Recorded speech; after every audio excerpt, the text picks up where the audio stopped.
Okay. Hey, everybody. Let me. Oh, nope, that's not it.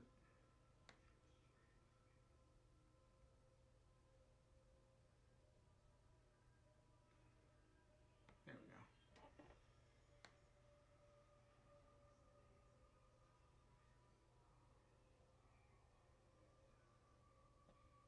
There we go.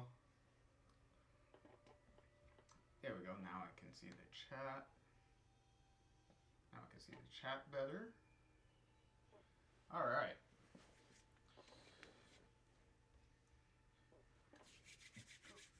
Alrighty. Hello, everybody. Welcome. Welcome back. JR here with you, back with the final book of the Life is Strange Partners in Crime comic series run.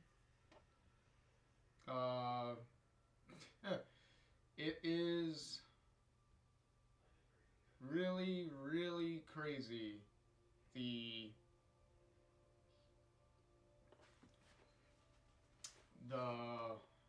The run we've had here. Let me see. Where's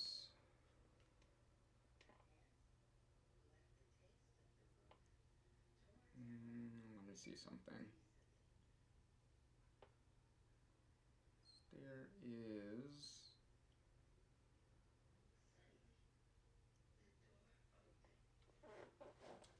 Let me see. Because there is a thing here.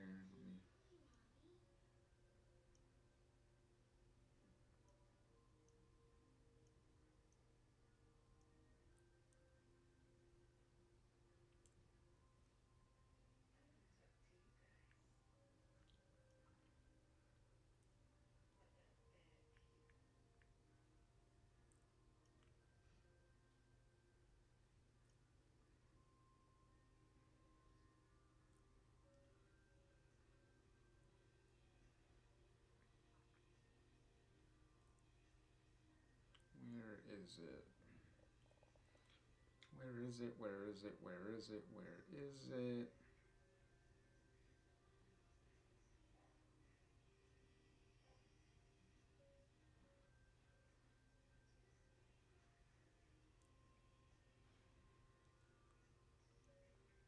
There it is.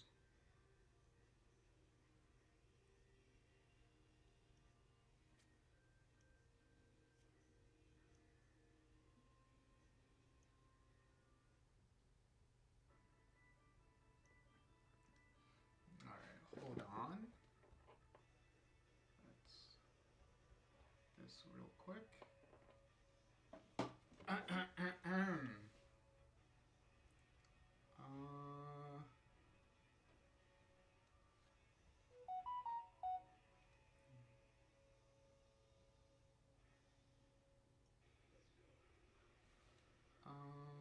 Where is...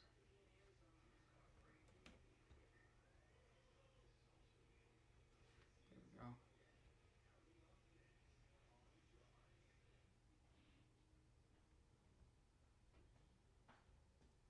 Right here.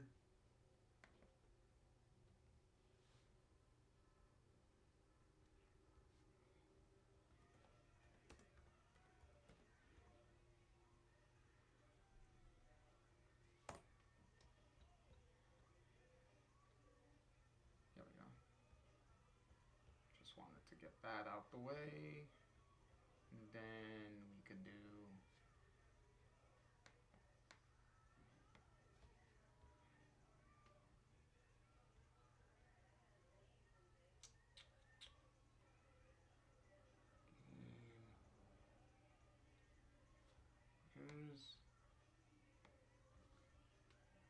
There we go.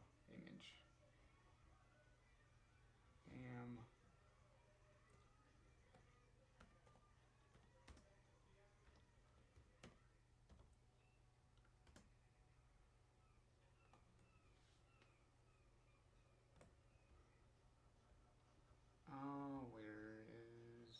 is. Yep, it's that. So bam.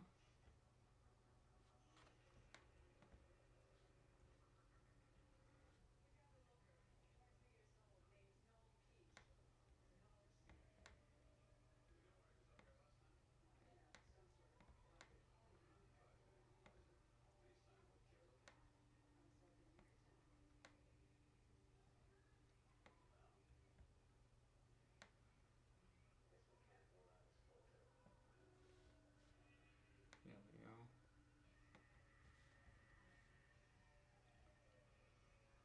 All right. There we go. Okay. Now we got that for later. And got this for right now. So in the last book, in the last episode, we left off with Max and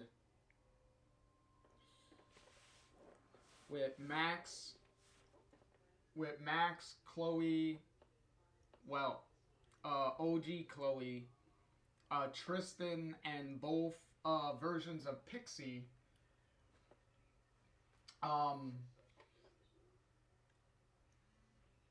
And both versions of Pixie being able, with Pixie's help, since she can see through the different into the different timelines, and communicate with herself across the different timelines, and with Tristan being able to figure out how to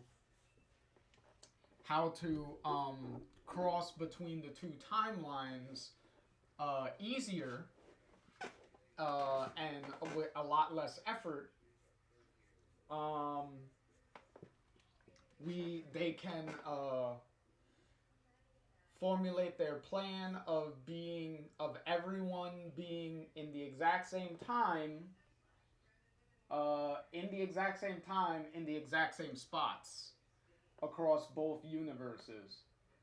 So now with her being able to organize everyone with a singular plan, now they can actually do it to hopefully get Max to come back to the original timeline. So and we had our final big cameo of the series here, which was the nice cameo from good old Steph herself. So that was a nice little cameo to throw in at the very end. Hey, everybody.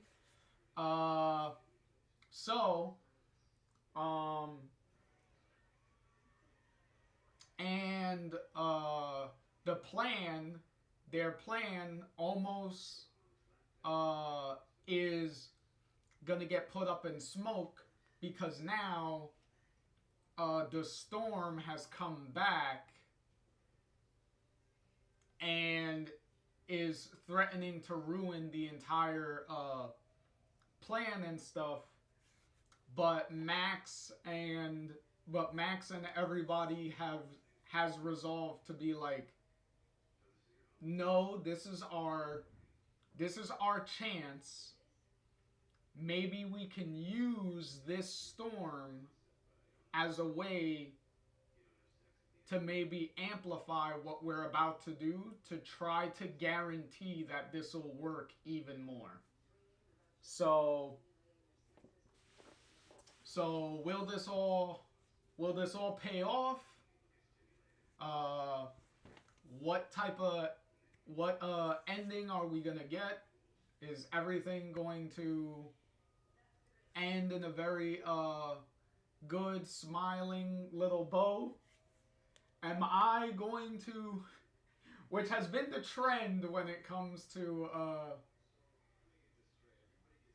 well, especially when it comes to the Max and Chloe stuff. Uh, I did have a couple of more tissues now to work with, so I'm a little bit more prepared for any waterworks that might spring up during this. But in any case, let's bring this epic story to a dramatic, hopefully very heartfelt conclusion. And especially since this is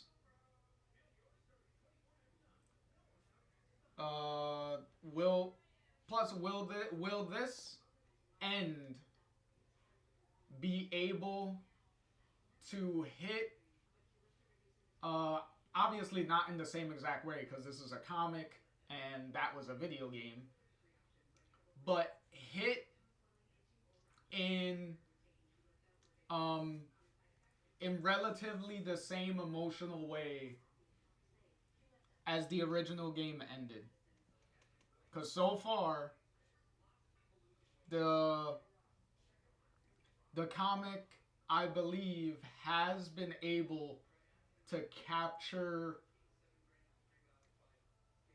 the dynamic and characterization of pretty much all the characters, and especially with all the returning characters, has been able to logically Emma has been able to logically write these characters in a way where it makes logical sense that these characters would evolve to where they're at in this comic run so far. So let's see if everyone is able to stick the landing on this. All right. So first off, the final name of this uh, of the sixth and final book here is Settling Dust, which yet again is a callback to the first book's subtitle, which was just Dust. So now all the dust is going to be settling at the end of this. But nice little cover here. I don't believe. No, I don't believe this is Claudia. I think this is another artist. But really cool artwork for the final book. I guess what the concert would have looked like if they didn't if the storm didn't come in and stop it before it even started. So I guess this is what it would look like with all the people there, and then you got the stage over here that says the high seas on it, and you got Max on the shoulders of somebody. I have no idea what guy this is supposed to be that Max is supposed to be on the shoulders of, because you see Chloe right next to her over here.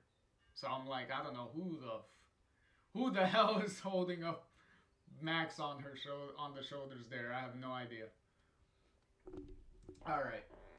So we continue, and here's a nice advertisement of all 6 books that we've gone through so far. Look at all of this.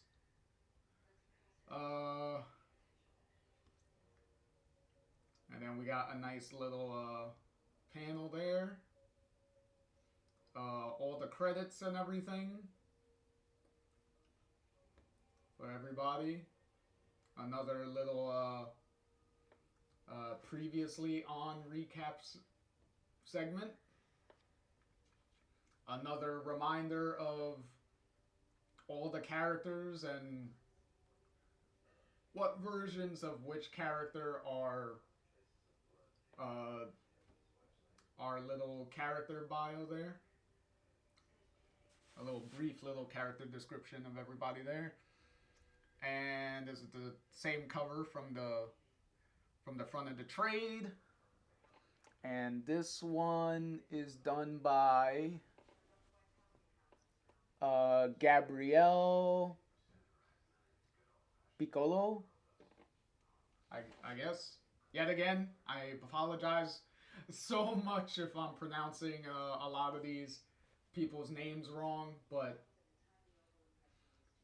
they did really good work on this. I really like the ominous storm rolling in with the winds and the lightning and stuff there. So that's pretty cool. All right, and oh, just to put a nice little time frame on when these issues were coming out. This is the screen picture, the startup picture for the Life is Strange, the original Life is Strange remaster that came out. I really like the covers of the remasters that they did. Like Max looks really good in this. The touch up graphics and stuff that they did for that. She looks really good there. And as always, all the blue butterflies all over the place. And the little Arcadia Bay lighthouse inside over here. That's really cool. All right, here we go. This sucks, right? Months of planning. Uh, also, um, also a little tidbit of if anyone noticed in the last book, usually these books have four chapters, which symbolize the four issues that each book pretty much has. If anyone noticed in the last book, uh, there were only two chapters, but those two chapters were really long. And the main reason for that is when the when those when the first chapter of that section of the comic books was coming out, uh we were in the middle of we were in the middle of lockdown with COVID and everything. So everything was shut down. So that affected the release schedule of the comics at the time of well, for the purposes of that, for the comics specifically for that. And the comics got pushed back because the release was out of whack because they had to figure, among everyone else in the world, everyone had to figure shit out.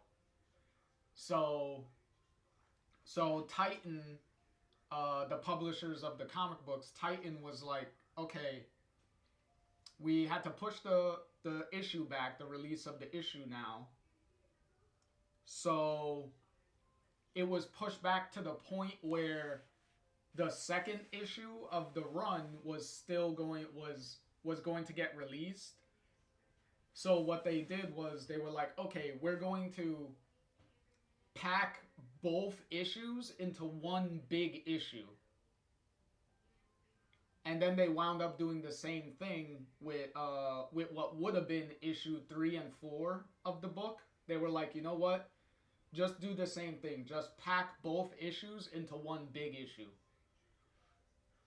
So that's why the fifth book that we read previously had only two chapters, but those two chapters each were as long as two issues a piece.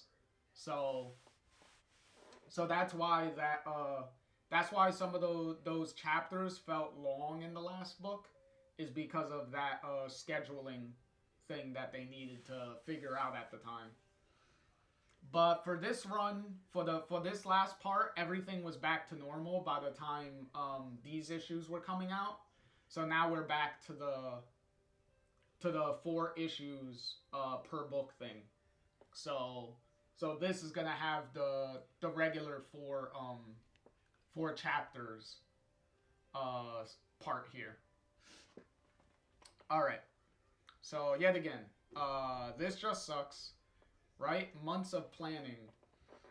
And all these performers, I mean, everyone's in pretty good spirits for now, but if we go out there and see our stage has blown away, yeah, that's pretty likely, by the way. But yeah, you gotta have Steph has to get some of her last bits of lines out because the story's gonna be wrapping itself up here. So Steph has to get in her last several lines as much as she can right now. Stage roof has been removed. Side wall vents open. We just finished storing any set and kit we could move into local cafes. So hand out provisions and rest. It may not make landfall. And if it does, nothing we can do about it. Yeah, kinda. Yeah, go outside and face a tornado. I think you'll be fine. Not like we can tell a storm to please go away, I guess. I like how she says that, how Steph says that. And then in the background, you see Rachel, Max, and Chloe here. And it's like, I know one person that's going to try very hard to make the storm go away right now. Okay. It's all about heat and air pressure. I think if I can just rewind those elements, then it'll be like unplicking stitches. Won't affect anything around it.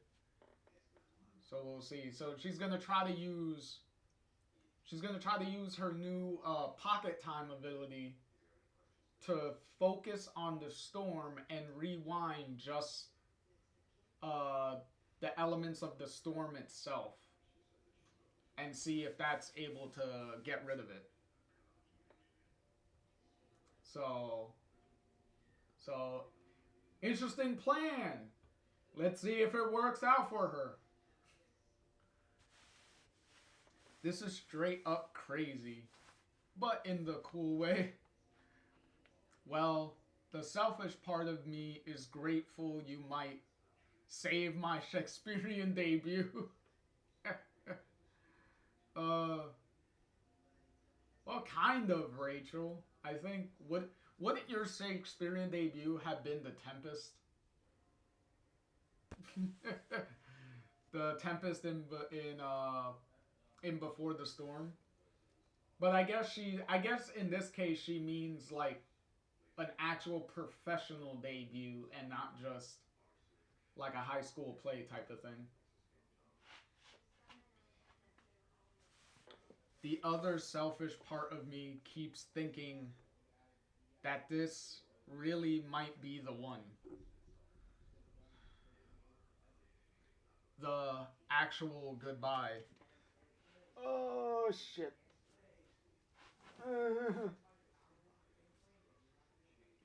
Trying to put my cup away. There we go. Okay. I wish there was a... Max. Stop. We coped for years without a Max Caulfield in our lives. We can cope again. It's not all about you, after all. Right. Difference is now we have amazing memories of a life with you in it. And I wouldn't change that for the world.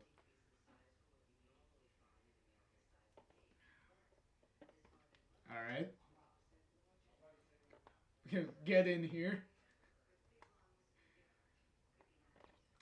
Thank you for everything.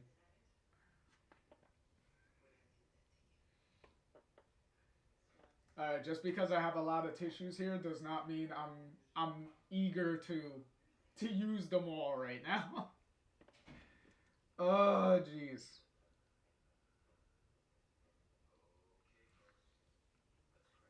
Okay. All right. Suck it in.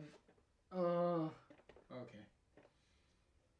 Because this is just the beginning. It's gonna get even worse. uh, you know I'm coming out there with you, right?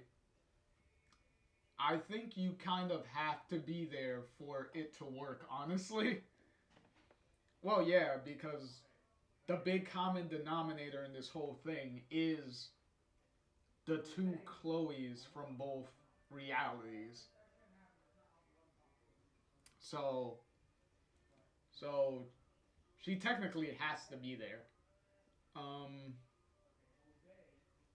Oh yeah, I almost forgot how important I am for a minute. I'm stuck with this, Max. You love it, really. uh, and obviously Rachel for the final part has to keep the feathered earring on on her ear actually this time. And hey, this next bit is all you two. So I'll be waiting here. You're sure? This isn't my story. It's yours. So you got to finish it.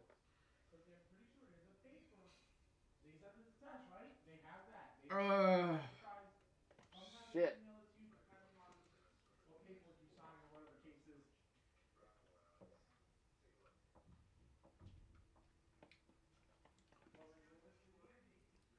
Oh yeah, I'm so glad I'm not an alcoholic reading this.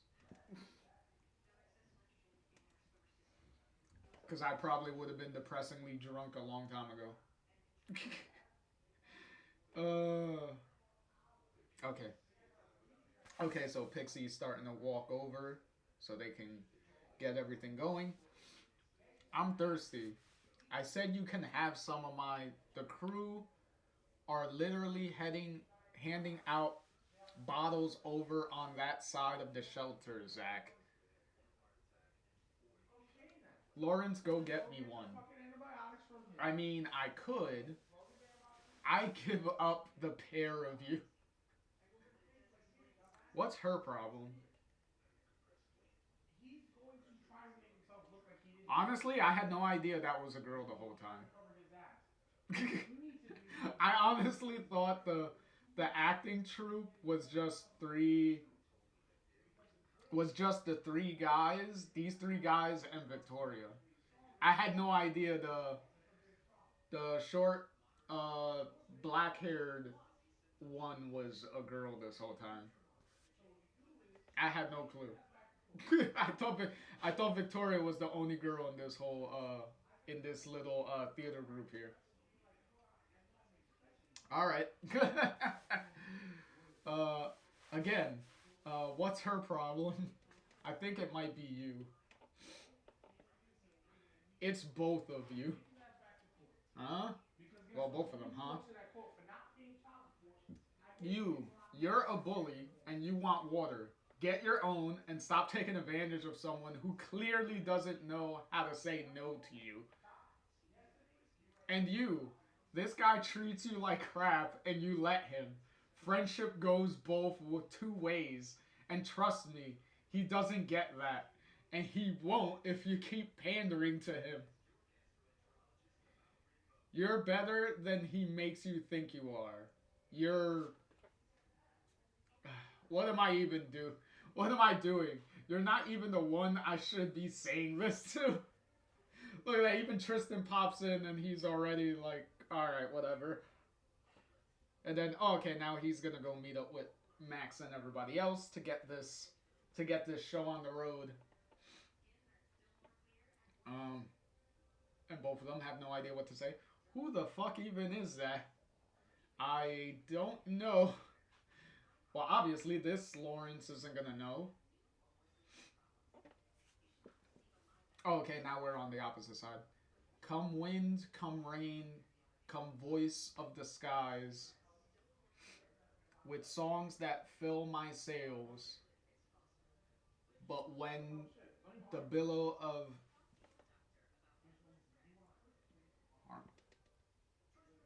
okay, whatever, rise. hmm. Storm shanties maybe not the most appropriate jam right now. It was pretty tough. The crowd appreciates the distraction. Lawrence, how's the Hamlet crew faring? Honestly, mixed. I feel a bit useless down here. Don't we all? Nothing anyone can do. I've been messaging Tristan, but no reply. I'm worried he's out there. Honestly, we thought the same. Not seen him since setup. Like I said, this isn't the only shelter, right? True, maybe he was closer to one of the other. He's all good. Ah, Chloe, hello. He messaged he's in a shelter. His phone battery was about to die. Oh, he messaged you. Mm-hmm. Said to tell everyone not to worry. Especially Lawrence. Ah, look at Chloe, the wing girl here. Look at that. Working up points. There we go. Chloe, the matchmaker over here. Especially me. He mentioned me. Look at Chloe's little smug look. Oh, and Dex's smug look over here too. Look at him. Look at them both just looking at him like, mm-hmm. I mean, good. That's good. I'm glad he's safe, and that's good. Yeah, sure. Your rosy cheeks there are not hiding anything. Great. I should check back with, Sure thing, man. You do you. Aww. Ditto. Look at everyone just do. Funny. How was your friend, Chloe? Not great. You don't go through what she did and not hate this. Oh, okay, she's talking about Victoria. So that's where Chloe was just coming from. She was just talking with Victoria. Yeah, because I'm pretty sure for Chloe and Victoria with this would definitely spark up some a little bit of PTSD because of the storm that they went through before. And how are you doing, Chloe? I'm okay. My experience was a bit different to hers, Is a bit different. Yeah, isn't that an understatement? I guess for once, maybe it's best Max isn't here to experience this. Yeah, but it's gonna be making you think of her, though, right? Ooh, Tammy, you do not know the half of it right about now. uh, and technically, Max is here to experience it because she's in the same location you are, but in the other reality. So technically, she is there. I'm never not thinking about her. And yet again, the little nudge of the watch. Oh, and then a nice wide shot of everybody here. And then, oop. And the biggest shame for me would be not seeing your play, you know? Mm-hmm. I was gonna say I can totally get you into the cruise after party if you wanted. Right. I mean, and a plus one for you, you know, if you had a plus one to bring, but with things as they are. Hey, are you even listening to me? Clearly not. Oh, look, he's even upfront about it. Honestly, no, sorry. Yeah, clearly he's paying attention to something else. Or someone else. Okay, so he just gets up and leaves. And where is he going? Oh, look, he passes Lawrence. And there's Chloe in the high seas in the background as he's walking. Hey, I was worried about you. Oh, okay, there's Victoria. We're not each other's problem anymore, Zach. You're not my boyfriend, remember? Can't I worry about you as a friend? I'll leave if that's what you want. But I know you, Victoria. I know what you've been through. So even if all I can do is sit here and be with you, I'll do it. But if you need to be alone, then stay. I don't want to be alone through this again. I'm not going anywhere, okay? And there you go. Finally, Zach gets a. We're all going to be fine. As I was saying, Zach. See, now Zach at least gets his. Well, this version of Zach, at the very least, gets to show what Victoria was constantly saying of like he has his moments, and it's like okay, at least we get to see what she means, what she meant by that. Oh, and now Tristan poofs in. Okay, now it's later in the day, all the lights are off. Okay, and now it's about ready for showtime. Pixie, Max, I think it's time. Okay, now Chloe wakes up. Rachel, uh, I'll be right here. Okay, so Rachel sees them off real quick. Shit, how do we get out? Unlike you, van dwellers, some of us book hotels.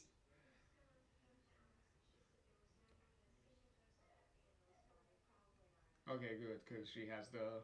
Pixie has the garage door key. The door opens out onto the beachfront street. You ready for this? Mm,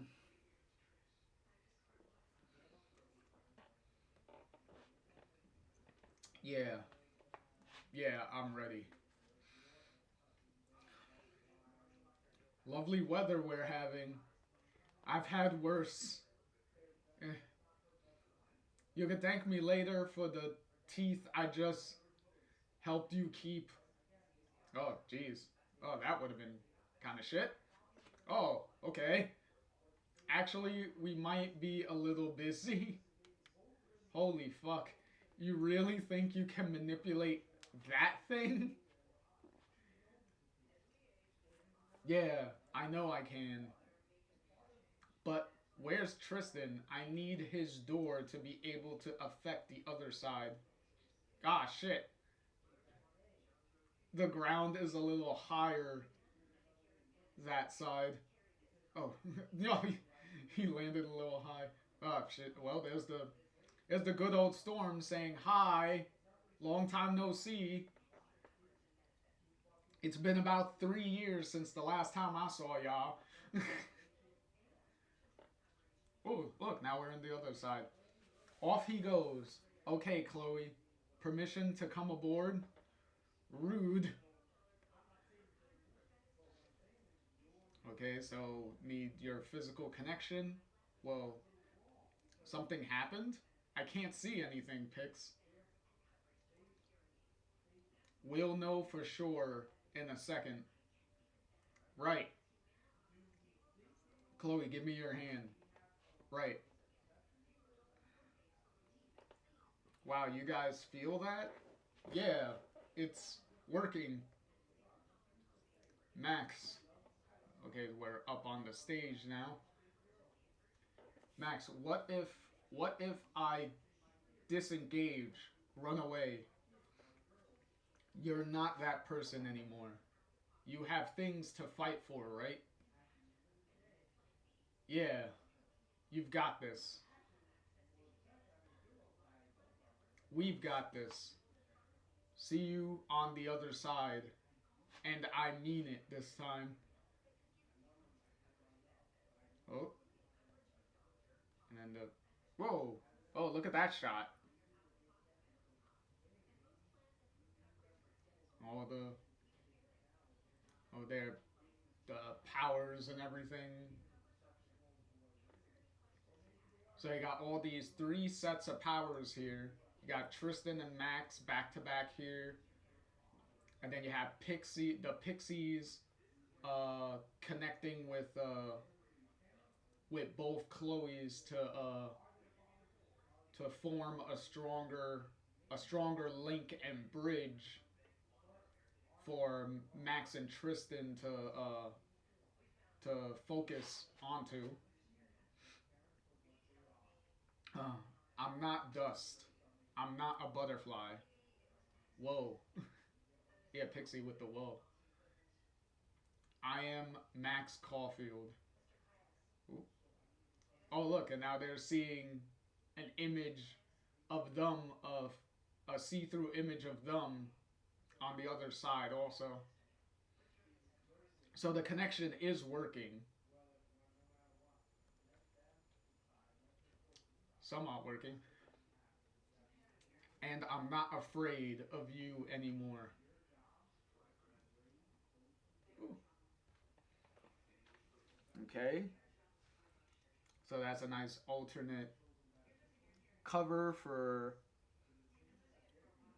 from Claudia. Okay, this one is just... Yeah, that's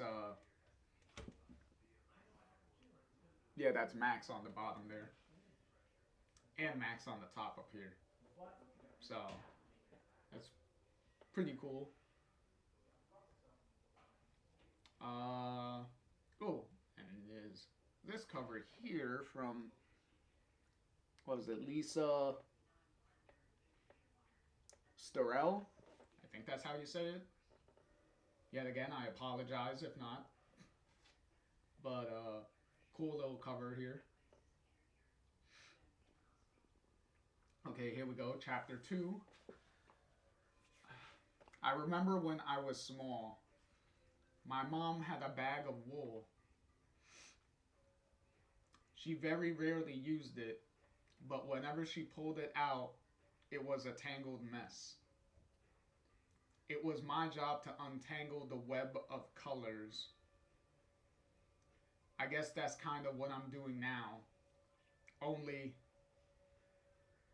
moisture, air density, heat, threads of a storm. Ooh. Oh, that's a nice shot there. That's what I'm untangling here. Max, is it working? Yes, I think I'm affecting both storms at once. I can feel the power of them. Do you think it's enough? Because I gotta be honest here. Oh yeah, he looks like shit. Like, he really looks like he's straining the shit out of himself. I don't think I can hold this open much longer. Almost there. But if you need to, not leaving you. Shit, Tristan looks. I know, yeah, he looks like shit right now. But do you feel that? The rain has stopped. Yeah, Max, you're really doing it. Yeah, she's really messing with it here. Max, I can't. It's okay, Tristan. You can let go now. Don't you forget me. Oh. Oh, okay, the storm's gone. She did it. The storm. Come on, Max. Come home to me. Oh, and okay, there's Tristan. He has the I got you. Uh-oh. Hey, where did they go? Chloe, wait. Max, no, no. Why is she still on the other side? Chloe, Max, Chloe, don't let go. She's not on the other side either. Or either. I I think she's somewhere in between. Oh, oh, there's Tristan, as exhausted as he is. So this is what it's meant to look like. Yeah. Well, here's the transcent. Well, what the transcent is look like at the beginning of to at the end of the first book. So now this is back to normal. Uh, okay, that's Pixie. I believe that's Paul, the bartender from the first couple books. Uh, don't know who this is supposed to be. Maybe Zach, maybe? I think this is Lawrence. I think this might be Lawrence, and that might be Zach also down there. Huh. Okay. Are you okay? I'm fine. I'm surprisingly fine, actually. This must be how it feels to fly first class. Normally, I just sort of fall into the other side.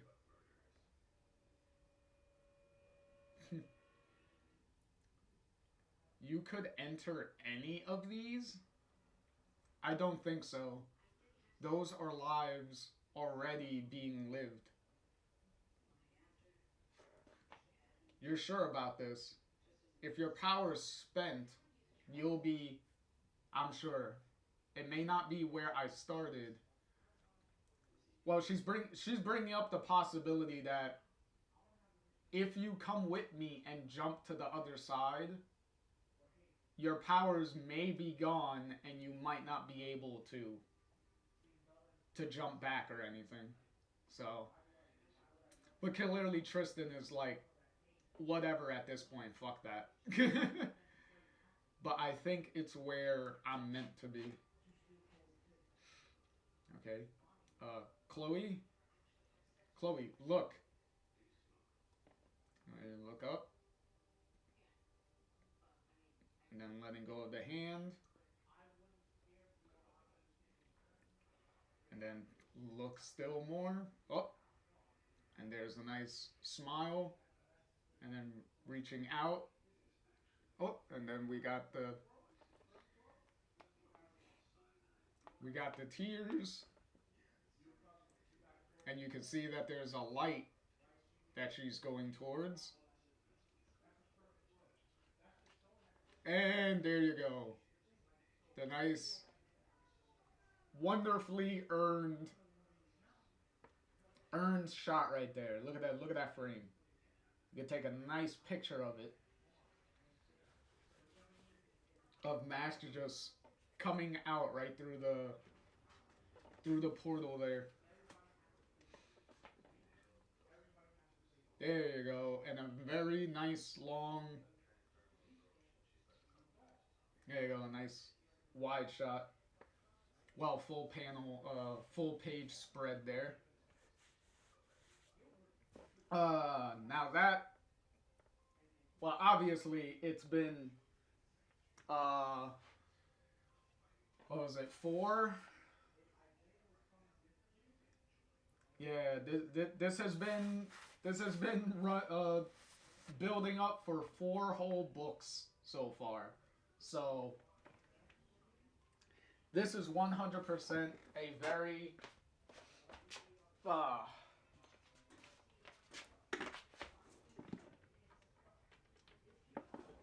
a very earned, uh, a very big earned reunion right here. Ooh, and then the watches, and yep, just like they referenced in the first book, the watches are the same exact time.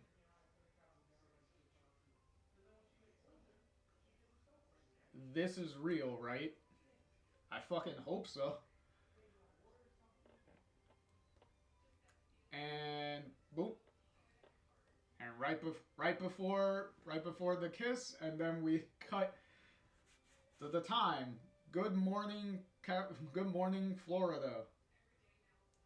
For all you Floridians who haven't looked out of your windows yet today, ready for some storm updates? No, not another dream. See? See? See, during the first time I read this, let me see, is it? No. The first time I read this, I was about to have like the reaction of like, yet again, this better not be a dream fake out. Because that would have been the perfect way to immediately piss off like everybody, is if you have a fucking fake out dream right here. The headline is "What Storm, folks?" If you're confused today, you're not alone. Oh, and then here's the confirmation. But let's focus on the facts, people. What was expected to be a dis a disruptive, dangerous weather event turned out to be a meteorological kitten. It's especially good news for the annual Art of the Sea Festival, which promises to be a feast for the senses, according to its organizers. So guess what? No refunds on those tickets now, because the big bad storm is gone and the show will go on. And speaking of Art of the Sea Festival, we've got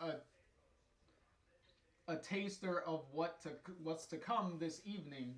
Get yourself in the mood with this one from the high seas from Seattle. Wow. Thanks for making the trip, guys.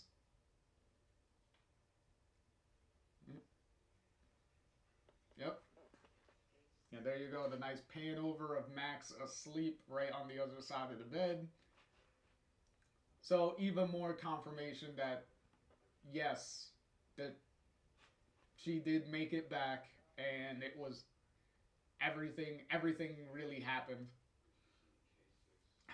They say forever is a long time, but I don't hear a word they say. They say forever is a long time, but I guess I must have found a way. Hey, to bend the rules and surf the tides of time. 'Cause forever starts the day I make you mine. And there you go, nice pan out, and that 100% is extremely deserved after everything that has happened.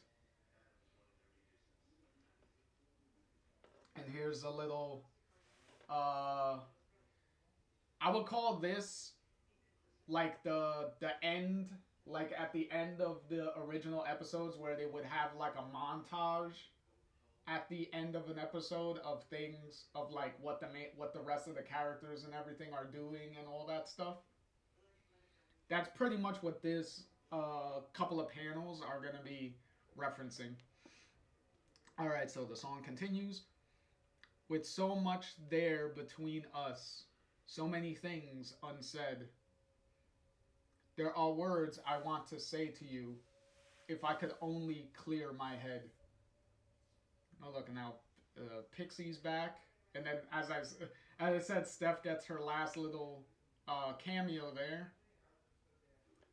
Can we hold on to the past, but draw a line? And there's Chloe and Rachel, with Rachel obviously getting ready to perform. Forever starts the day I make you mine. And then Chloe with the little kiss of the hand before she goes up on stage. Connections, connections, just a feeling, not something you can hold. And then you got Victoria over here with, I guess, smoothing over her and Zach's relationship there. But it ripples, send us reeling, and it's heavier than gold. And when we find it, bind it fast in twine. And then Tristan over here with Lawrence. Well, with OG timeline Lawrence. Forever starts the day I make you mine. Ooh, excuse me. Oh, now it's nighttime. They say forever is a long time, but I don't hear a word they say. They say forever is a long time, but I guess I must have found a way. Ooh, now we're at the after party. To bend the rules and surf the tides of time. Forever starts the day I make you mine. Ooh, look at them. They're all in their pirate getup performing. So that's cool. Oh, yeah, forever starts the day I make you mine. That's a nice little thing, especially at the beginning here, because they're all in the same location across both timelines. So you start the panel here with Chloe and Rachel, and then you end off the page with Chloe and Max down there. So I guess I need to go pick up our transport. Oh, you're not going back in the van? You aren't even going back to Seattle. Chloe, get your girl up to date. Jeez. Oh, my head. Dwight over here did a hangover already? I'm not? We're not? You think I sat alone in that apartment pining for you this whole time? No, we're headed somewhere else. Okay, where? Oh, snap, she doesn't even know. Pixie, I'm bottling this moment. Oh, you'll see. Oh, and then here we go. There's a nice, very nice picture of a very nice cover from Claudia here, with Max teleporting in by the lighthouse, because this is clearly the Arcadia Bay lighthouse. So that's cool. I really like this. This is a really cool shot, especially the portal here with the cracks and the effect of the portal here in the sky. That's actually pretty cool.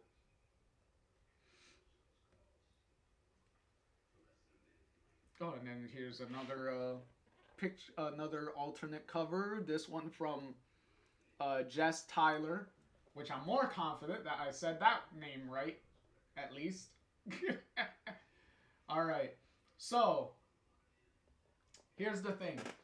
Any guesses as to where Chloe is saying that she is going to take Max? Because it's not her. Because as she said, it's not the apartment that they were in at the beginning of this whole story.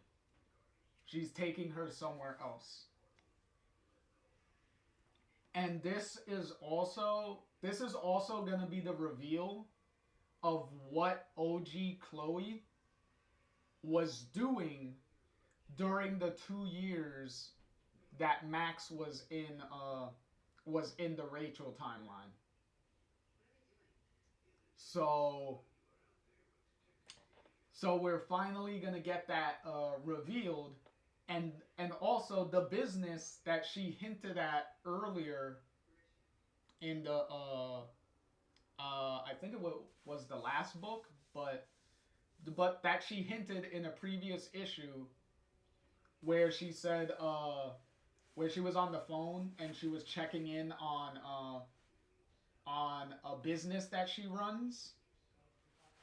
So now we're gonna get to find out what business she's running, and it's also connected to where she's taking Max. So let's see, what is it?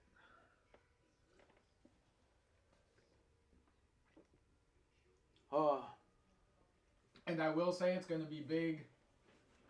It's gonna be big with emotions, a lot of emotions. I know you said we weren't going to go back to Seattle, but hey, look, we're back in Chloe's truck. I don't think I expected. Yep. Here we go.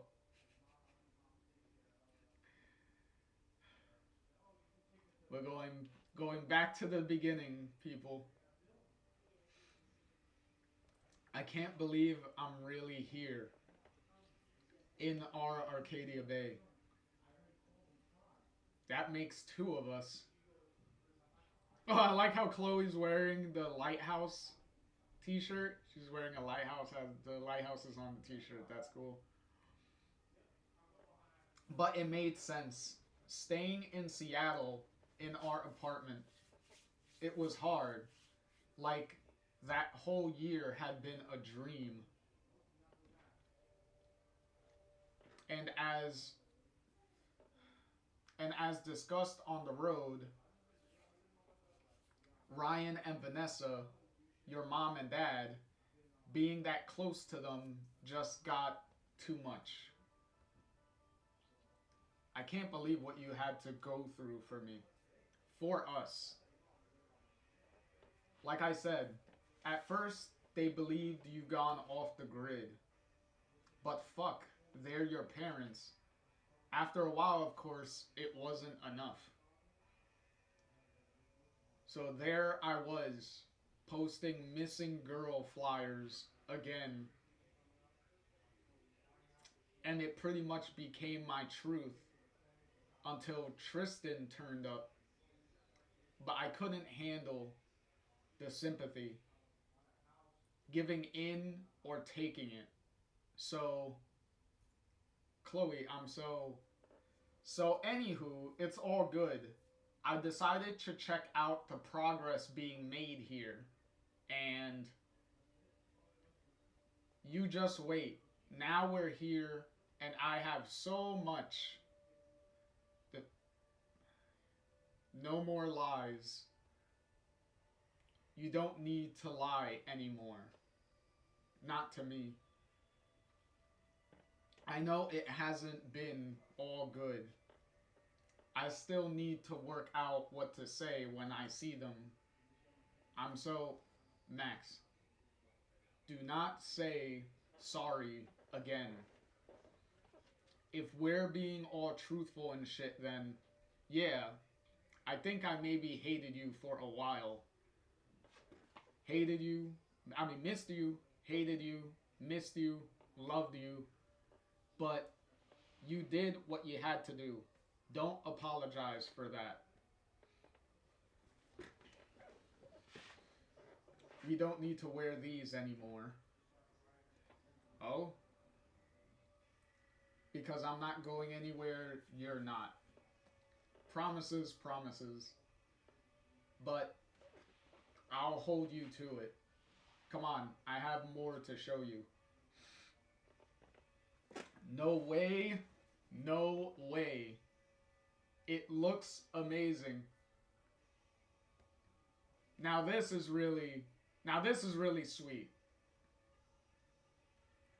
That they rebuilt the diner and they also renamed it. Well, they renamed it slightly to read now Joyce's Two Whales Diner. Obviously in memory of Chloe's mom. So that's really shit. Okay. Is this what the Prescott Foundation money did?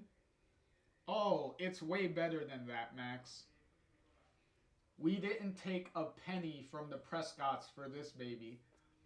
You are looking at a community-funded space by Arcadia Bay for Arcadia Bay. Ah, shit. Hold on. Give me a minute.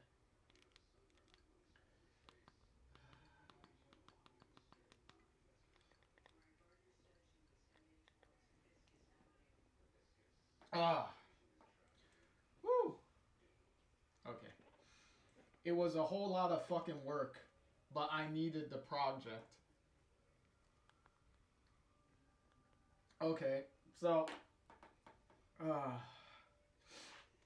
you made this happen? Well, a bunch of us did. Even had the High Seas running some charity gigs, you know? But, well, I guess I kind of project managed it all. Just, you know, to get one over on the fucking Prescotts, that's all. Sure, the only reason. A few of us take shifts in the diner, but I guess I'm sort of like a boss now. Of the diner? Of this. Oh, wow. Wow, Chloe. Oh, shit. Okay, so she has a garage. Oh, nice. Chloe's Two Whales Garage. Oh, so they rebuilt the diner and then added a garage addition in the back for Chloe's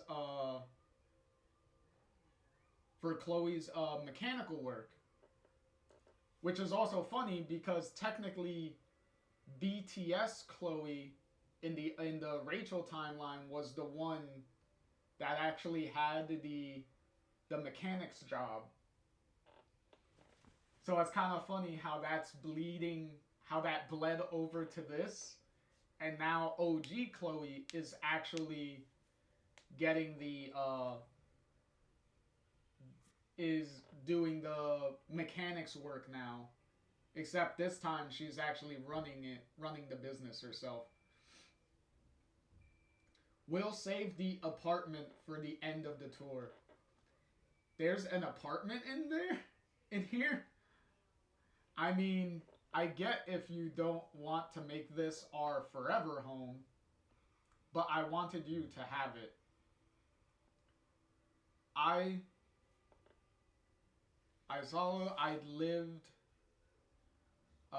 Chloe did good. God, Chloe, this is too much. Is so much. It's like I've woken up and this was all waiting for me. It has been waiting, just like me.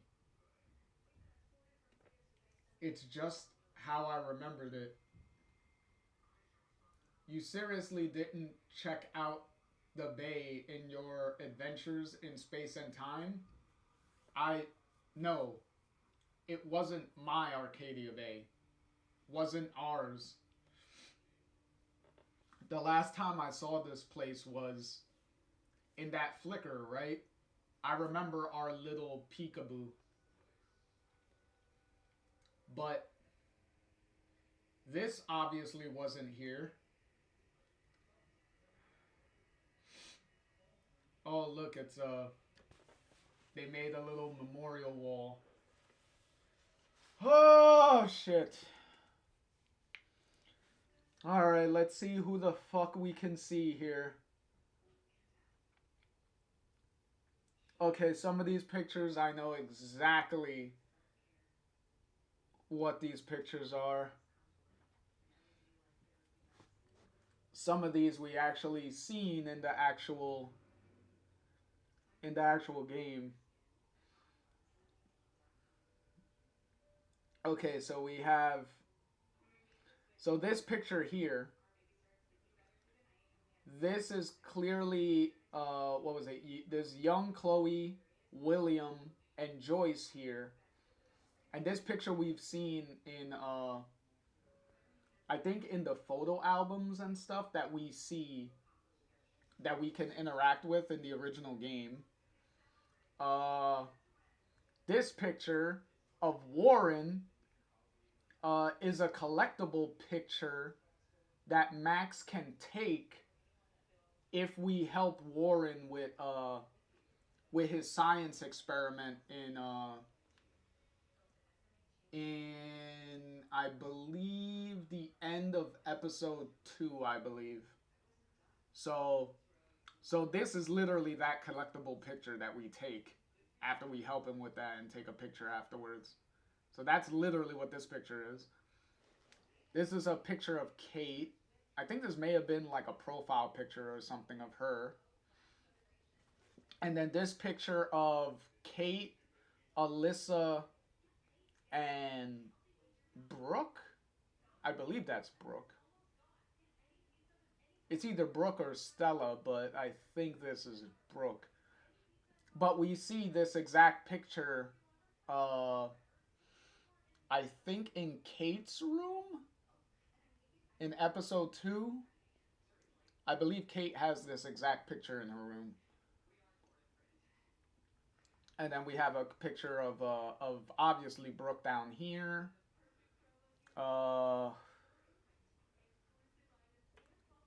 Some group pictures here. Oh, I like how we have a train track picture here.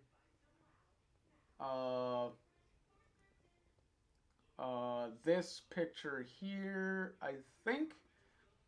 I believe this is a picture of, I think that's Victoria and Rachel.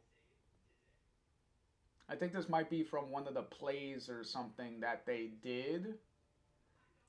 This is clearly not a BTS picture, because if that is Rachel, then she's not wearing the costume she's supposed to wear for the Tempest.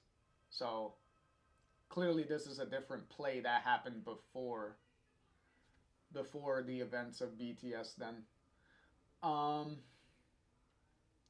then we got a High Seas autograph thing for the wall.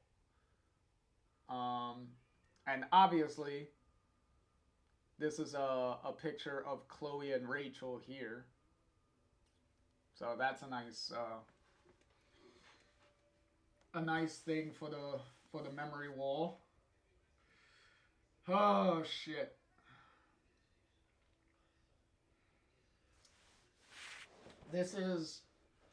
I stole a few of your old photos. Hope that's okay.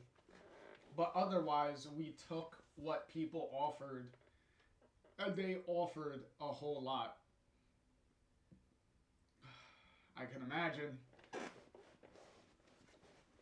It's beautiful, and obviously Max immediately goes to touch Joyce's picture.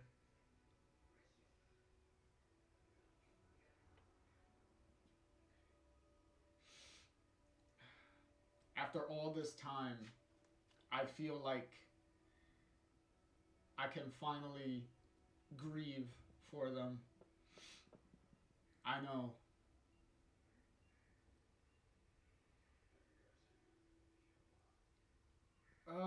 Jesus. Oh, Chloe, are we open already? I. Oh, yeah, we had to work in one last surprise cameo. And I wasn't expecting this surprise cameo, but it's pretty funny anyway. Even though this cameo at this late stage of the comics is literally just a fan service cameo. And it also adds to what Chloe was saying earlier, that Chloe had help with all this and with managing and people taking shifts and stuff at the diner, with other people working at the diner and stuff. This is one of those people. And it's very fun and ironic of who's of who of who's helping Chloe run this whole thing here. Oh, Max. Hey, it's Alyssa. We had to get one more cameo in, and we had to give it to Alyssa.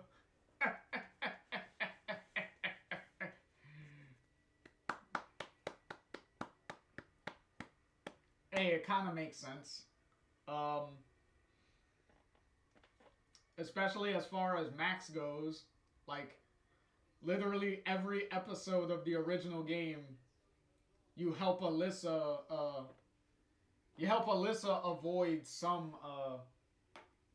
misfortune, whether it's getting hit in the head with a football, having a car splash water on her, getting hit with toilet paper, or getting knocked into the pool during the Vortex Club party. And last but not least, in the final episode, making sure she doesn't fall to her death as as they're going through the storm, helping people. So, yeah, as far as Max goes, if you were gonna go with another character that has more of a link directly to Max from the original game, Alyssa would be one. But I'm pretty sure, because I mentioned earlier that I mentioned in the previous books that Emma was very was restricted by Square Enix with the characters she was able to use from the game. So I'm pretty sure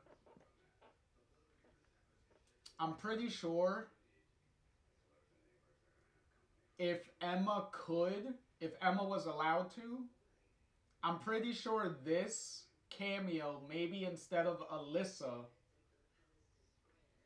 this cameo probably would have been Kate instead. Because I think it's pretty obvious that, because Kate was mentioned earlier, that Max talked about her earlier in one of the earlier books, when I think she was comparing at the time she was comparing Kate to how Tristan was feeling in the beginning in the beginning of his story.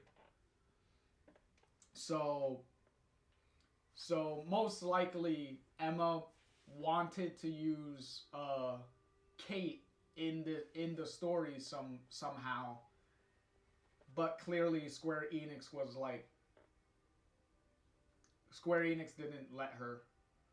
So they may have lightened up on using certain characters, like being able to use Victoria when in the beginning she couldn't use Victoria, but then she got the okay to use her later. Uh, but yeah, cause Kate wasn't the only one. I believe Emma said that in an interview that she also wanted to use Nathan in the story somewhere. Like she wanted to use Nathan. And I think she also singled out a couple of other characters. But yeah, she was like Square Enix told her no. Like Square Enix didn't let her do that, unfortunately. So if there was a criticism that I can give to the comic book uh, as a whole, is probably that, you know, some of the returning characters I could have used some of the bigger characters. Like Kate would have been the biggest obvious character that I would have loved to pop in at some point in this in the comic, because I think that would have been one of the more meaningful cameos in this would have been Kate. But unfortunately, we only get her picture on the memorial wall. So that's the only cameo she gets in this, sadly.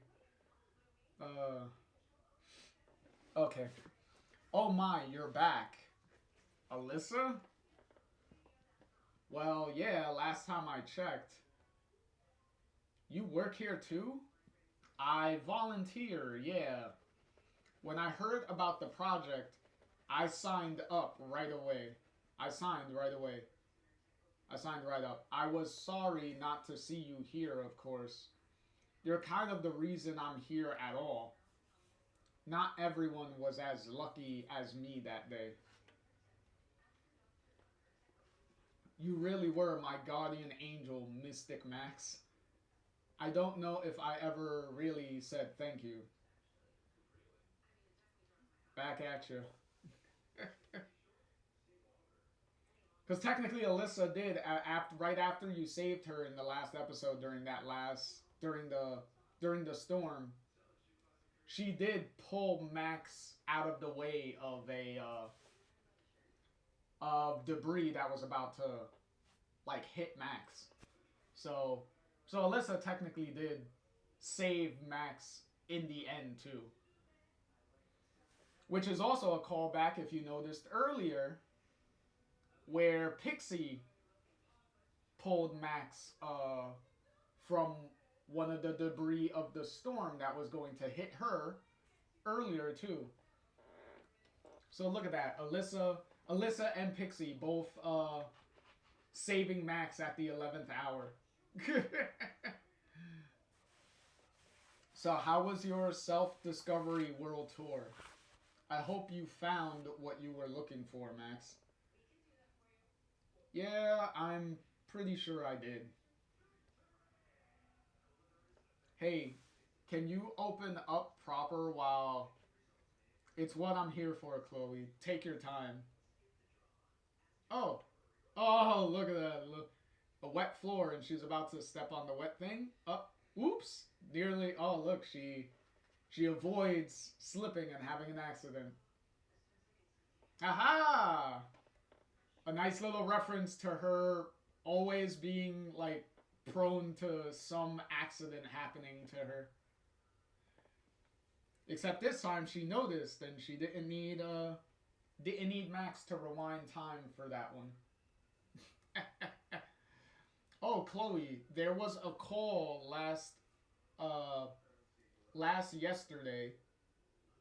Okay, that's a weird way of writing that. Call last yesterday from like Victoria Chase of all people. She said the boys were aboard the pirate ship. And answer reply gallery ASAP. Please check your damn cell. Ha, I'm on it, Alyssa. Thanks. Victoria? Is everything okay? And are you and her friends now? I have so many questions, Chloe. Yes, a lot happened on this side of the universe, you know. You don't hold the monopoly on having stories to tell, Maximus. Yes, and well, and we'll get to that. But first, oh, and this is their house. Ah, look at that. And yes, they also built this next to the diner. So they got the house, they got the diner on in between. They got the house on the left of the diner here, and then on the right side you saw Chloe's garage business, her garage mechanic business, to the right of the diner. So the diner is in between both the house and the garage business. So that's actually pretty sweet. That they kind of built this whole like living facility around the diner. So, oh look, and Chloe put her name on the front door. And obviously left a spot for Max to write her name when she got back. You can, of course, take a look behind this door before you sign your name, but Chloe, I have to ask you this, or I'll always wonder. If I could turn it all back, make it like I never left, if I could take away our time apart, no. The answer is no, Max. I want to keep all of it. Missing you, needing you, how it felt having you come home to me. I want to keep all of it.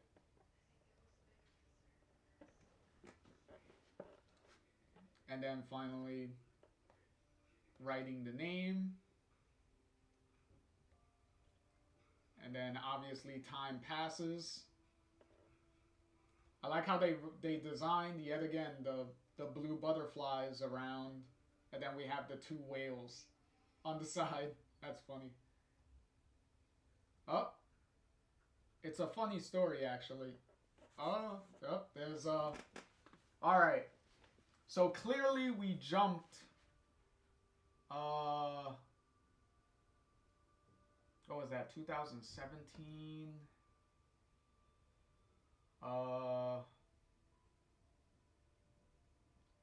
Okay, so we jumped a little bit. Because I believe the end of Life is Strange 2 was somewhere around 2018.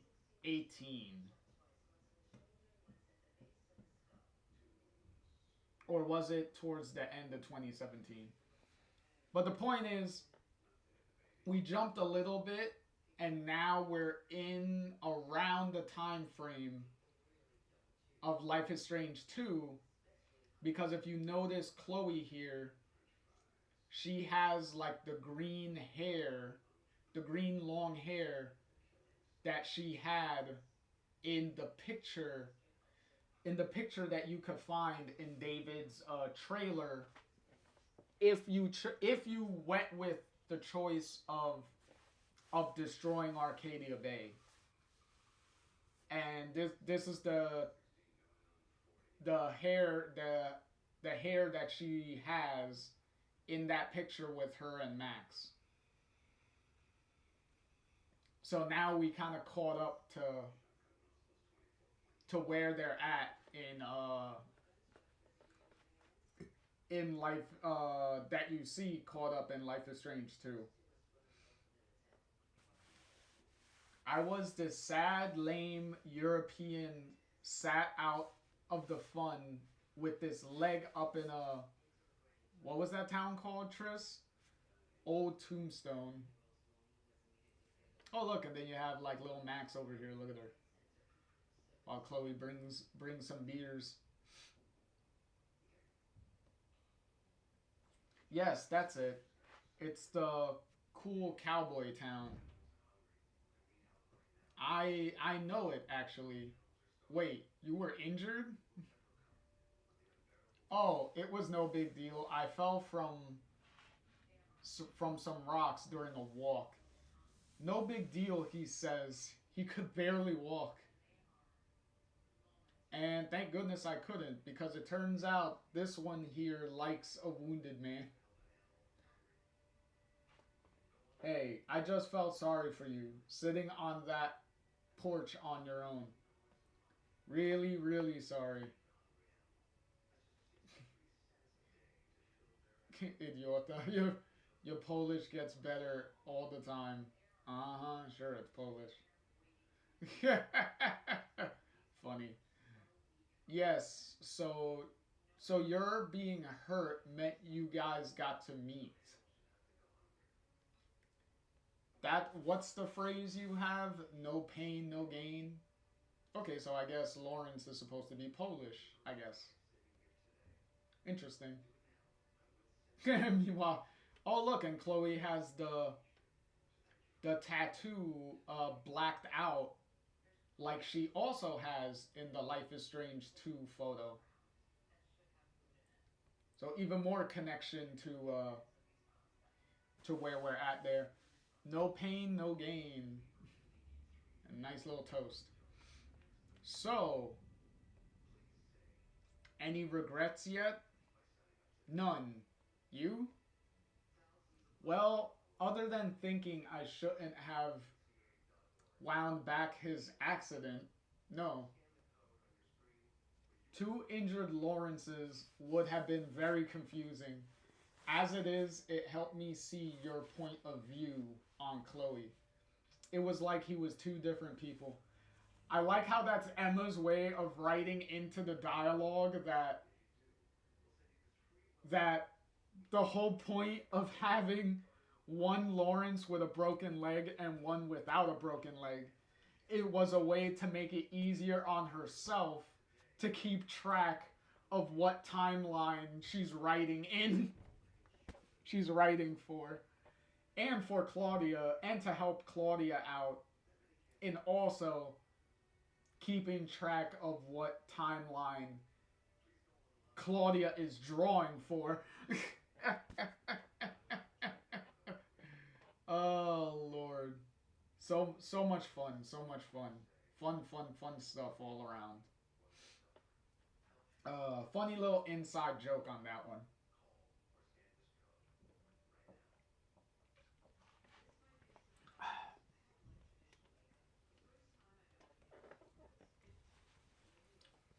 Formed by their experiences. Exactly. And meanwhile, Lawrence and Chloe are having a fun, jokey conversation, I guess, over here. Because Chloe's over here laughing at whatever Lawrence is telling her. Have you been tempted to check back in over there? No, I'm not even sure I could anymore. For the first time in my life, I feel like I've chosen something. And I'm happy with it. I'm glad. I've had to answer a lot of difficult questions about my absence.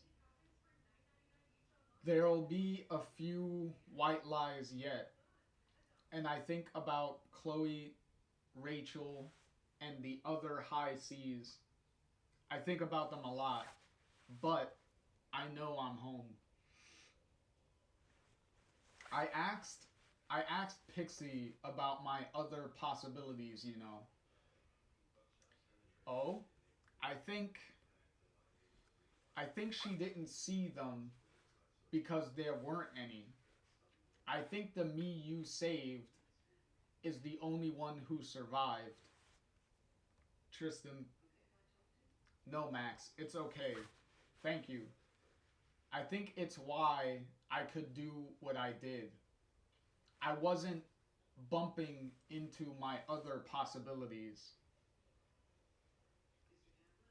but it made me wonder the reason you were able to go there. Yeah, I worked it out a while ago. A flicker is just a window, a glimpse through a possibility's eyes. To walk through a door, there had to be a space to walk into. Okay, so that's also that's most likely confirmation for what I said earlier, that the fact that Max that the Max in the Rachel timeline possibly was already dead somehow because of the Max grave that Max and Chloe saw in the flicker in the first book.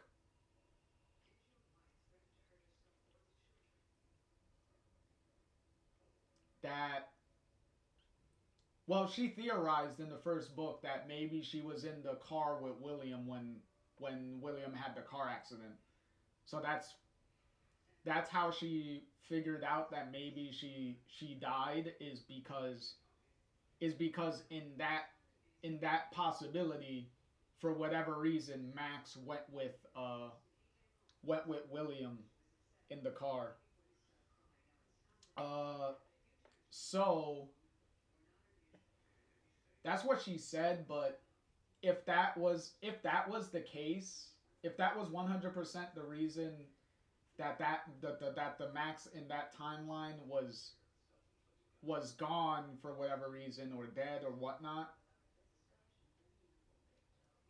then the wouldn't the Chloe then wouldn't BTS Chloe need to would have been even more like shocked and in disbelief that Max was even there? Because you would think if that was the case, then that Chloe should have known that Max should be dead. So, but it's whatever. It's a point that Max is like throwing out there, but there's nothing really that confirms that that's to be the case. The only confirmation that this is proving is that yes, the Max in that reality, for whatever reason, is dead, is not there. So because there was no Max in that reality, original Max was able to entirely put herself in that reality. Mind, body, soul, everything was able to go into that reality. And Tristan is also figuring out that because Pixie couldn't see any other possibilities for him, that, which is very dark and depressing on his end, is every other possibility of him has a tragic end of some kind. Like, for whatever reason, by this point, he's dead in every possible reality, as far as Pixie can see.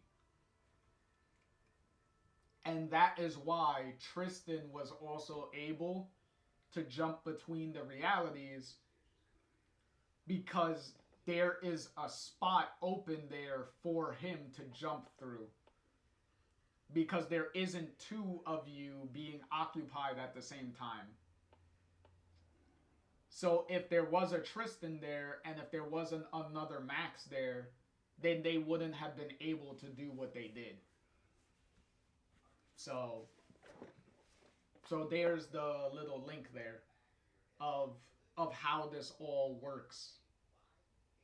Of how this all worked. Okay. So we continue with the narration here. But you know what? It makes the time we shared all the more precious. And Chloe's right. I want to keep all of it. Oh look, and then they finally get Lawrence and Tristan sharing a kiss there. Took them long enough. Jesus fuck. Oh, and then we have this nice little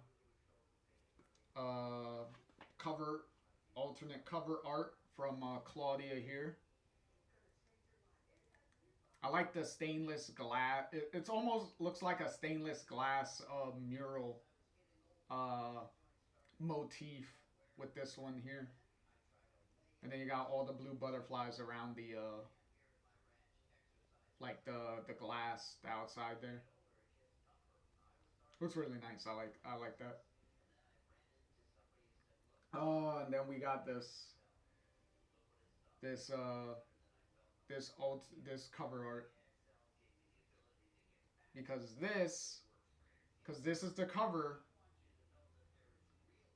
because this is the cover of the final issue.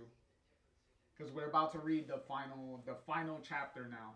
This is it. The epilogue, the wrap up to this whole story starts here. And I do like that Emma herself, as you could read on the bottom there, Emma herself wrote not wrote, but she drew this cover, which is really good because it's like if it's the last cover of the story that you're writing, you might as well draw the final thing. And I really like how this is how it's Chloe and Max here inside the trans set going through the portal here, and then you have the transcend other portals, the little glass pieces representing the other characters and stuff that we've followed for the most part throughout this whole journey, this whole series, with all the high C's in the corner here. What was it? Dwight, Dex, Pixie, and Tammy. And then we have Lawrence and Tristan here. And then we got Victoria and Zach here in the corner. And then we got Steph by herself in the corner here. And then we got good old Rachel and BTS Chloe over here. So a nice little group shot of everyone right at the very end. And here we go. And now we're back in Seattle over here. Yes, I appreciate that. No, you enjoy an afternoon off. You've done more than your share the last few months. It's about time I stepped up. Oh, and here we are back at the gallery. And clearly, okay, that was Victoria because it says chase space, which if you remember also from the games, if you got the dialogue option to happen, Victoria does mention in the original game that her family runs like an art gallery and stuff, and I think they actually gave it the name Chase Space. So I don't think that's a thing. I don't know if that's a name that Emma came up with for the comic books, but I think it may have been. I think it may have been referenced in the original game or something at some point. But I know they did reference in the original game that her family does run an art gallery. which which I believe she says when she's actually opening up to Max a little bit more at the end during the party. And it does add it did add more to the pressure that Victoria has as to why she's so like ruthless and cutthroat on trying to be successful. Um we can afford it, and I think I need to do this. I have to go. Thanks again, Jessica. Okay. And also, this is also full circle to what Victoria, of what Victoria was talking about to Chloe when they were in, I think they were in Tombstone. I think they were in Tombstone when she was talking to Chloe about Max, because this is the full circle moment of fulfilling uh, what she was saying during that conversation. Chloe, Max, I'll be right down. Yo, this is surreal. I know, but trust me, she's actually kinda not awful now. I mean, yeah, there's that, but deja vu. This reminds me of a time that never was. Yet again, this is also the layout of this is also extremely similar to the art gallery uh, from the alternate universe that Max goes to in the fifth episode when she actually hands in her everyday heroes photo and actually wins the trip to San Francisco in the game to be on display in an art gallery. So the layout of this art gallery is pretty similar to that. So hence Max referring to that moment. Well, not actually word for word, but you could pretty much figure it out, especially if you played the games or played the original game or seen the original game, you could figure out exactly what she's referring to. My mysterious Max. Damn, your name is super malleable. Maximus, Super Max, Mystery Max, Maxi Max. Yeah, not that one. Still sounds like a sanitary product. Yeah, it almost sounds like a maxi pad. I don't think you want to think about that in relation to your girlfriend here. Anyways, my name is totally normal. You just abuse it is all. Maybe I just really like saying it. My Max as also alliterative for the record. That one I don't mind at all. So, hi Max Caulfield. Um, hi Victoria Chase. Um, don't worry. I'm not going to ask where you've been all this time. I think all of us who made it out had to find our own places to run to for a while.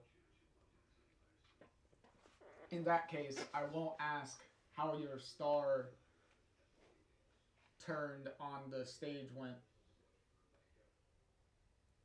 The tour had its ups and downs. You meet all sorts on the road. Once I heard that the road always knows what it's doing. So what do you think? I've thought about this a lot since Chloe told me. It means a lot that you'd ask, and I know how hard this must be for you as well. Yeah, well, I feel awful for not being at the first memorial, but there you go. But you didn't owe it to anyone, and you weren't alone in not being there. Yeah, still, I don't want this to feel like a BLTN, you know? You know, better late than never. That's pretty much what she means. Uh, my better late than never contribution. If all this time away has proven anything to me, is that, ooh, you can't force things, least of all acceptance. When did you ever get so wise? I was always wise. You were just too busy telling me to go fuck my selfie to notice. Oh god, that was awful. Most of us were, but you were catchy with it. I was definitely in club awful for a while. We were kids, there was so much we didn't know. I think this exhibit is a great idea, Victoria. I'm in, but I don't want credit for any of my photos. You sure? I'm sure. That's entirely your call. I respect your choice. Just give me a little time. Yeah, because now she has to figure out what photos she's going to submit for it. Oh, there you go. See? You got all her photos in this box, and then whatever she chooses, she puts it in this box. Simple. Excuse me. See, no Marty McFly action.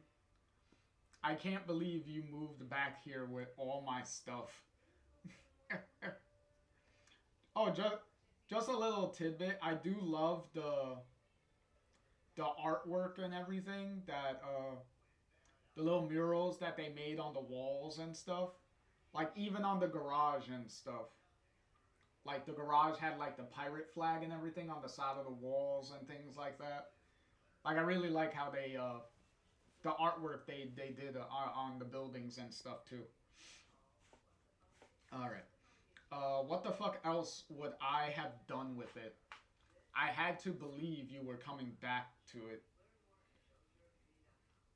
Plus, you'd have gone fucking mental if you'd come home to find I've gotten rid of all this stuff. Maybe.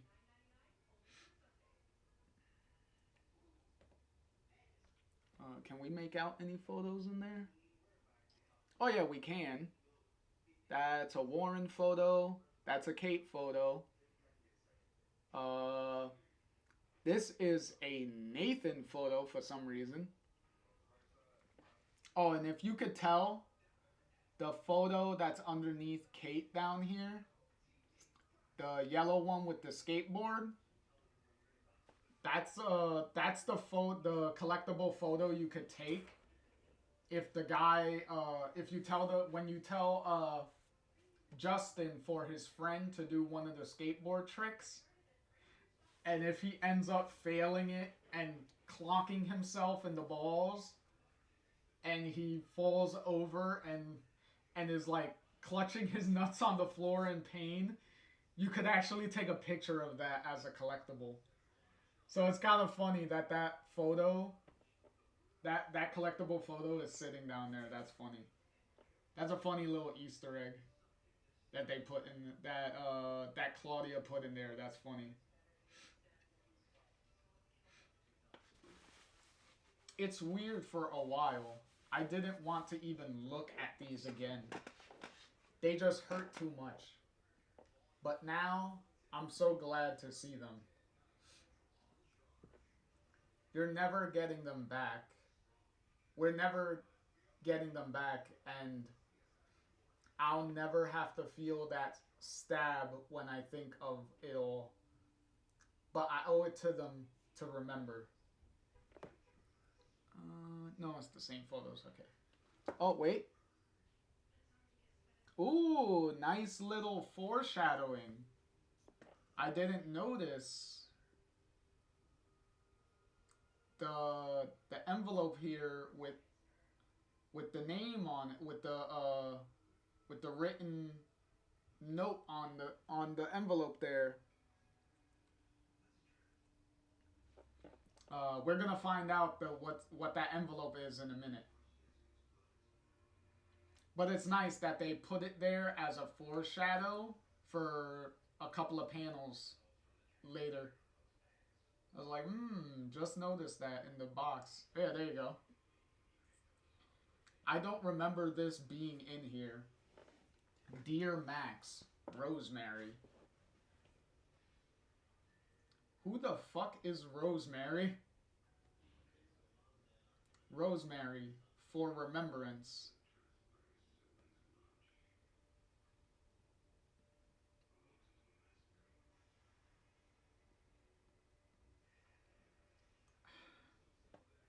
Fuck, I already know what it is. And now I gotta go to the next panel. There you go.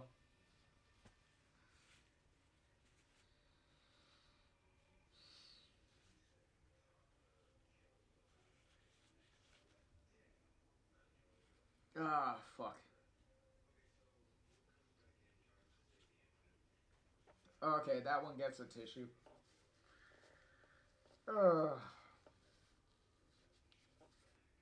That one gets a tissue.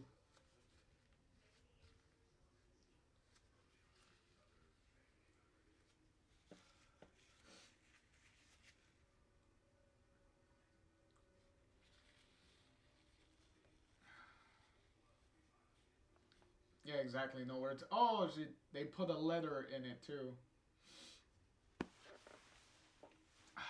Figured it was worth a shot having Hermes try to smuggle this back there for you. Lots of love to you both. Rachel, and not your Chloe, but still your Chloe. Oh, wow. I. Fuck. I mean, it's one thing hearing it from you, it's another. This is, I mean, seeing it. Yeah. Yep.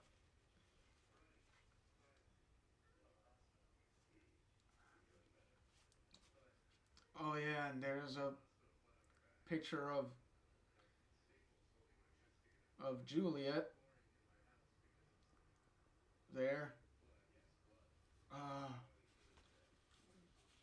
while I fight more shit. Fucking A.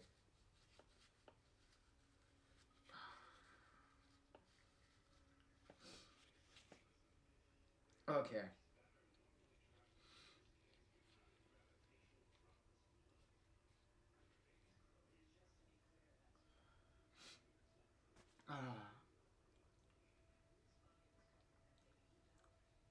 Chloe, are you okay?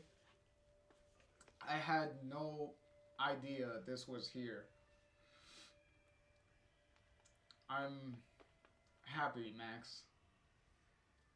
Somewhere out there, Rachel fucking lived her life, and you got to meet her. I did. And I still look hot with blue hair. I mean, that's what's really fucking upset me. Hey, you look hot whatever hair, whatever color your hair is. Uh, Well, these definitely can't go into the exhibit. It'll be fun explaining that one away. Yeah, no. Like so much pirate booty, they should be buried away. Yeah, glad we got to see them though. Thank you, Tristan. You know, this gets me thinking though. Oh? I want another wide shot. I like how her classic pirate hat's up there. Arcadia Bay is more than a storm. It's more than the people we lost. And my photos have no right to be its only voice. Look at what you've done here, Chloe.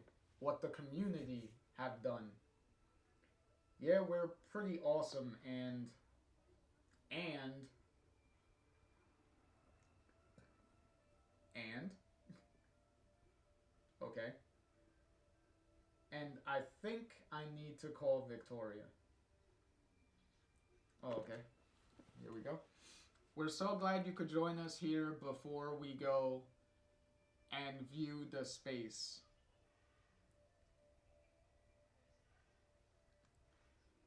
In a little while, we'll head to the chase space for the actual exhibit just a few blocks from here. I'm excited to share with you what the Arcadia Bay uh,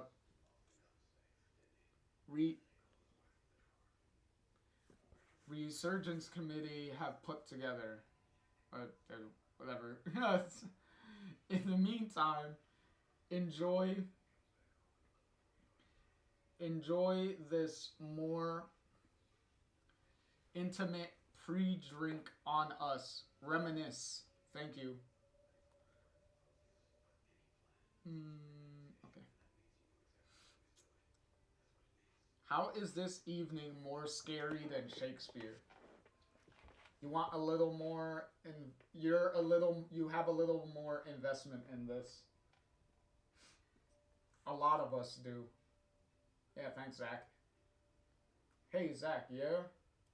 Thanks for helping out tonight.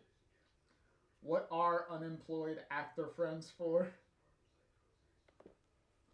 Nice work, all that acting practice not going to waste.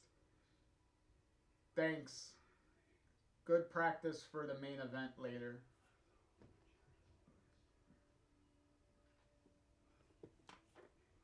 We'll set up the kit soon for the after show rockout. Thanks for the set list. It's beautiful.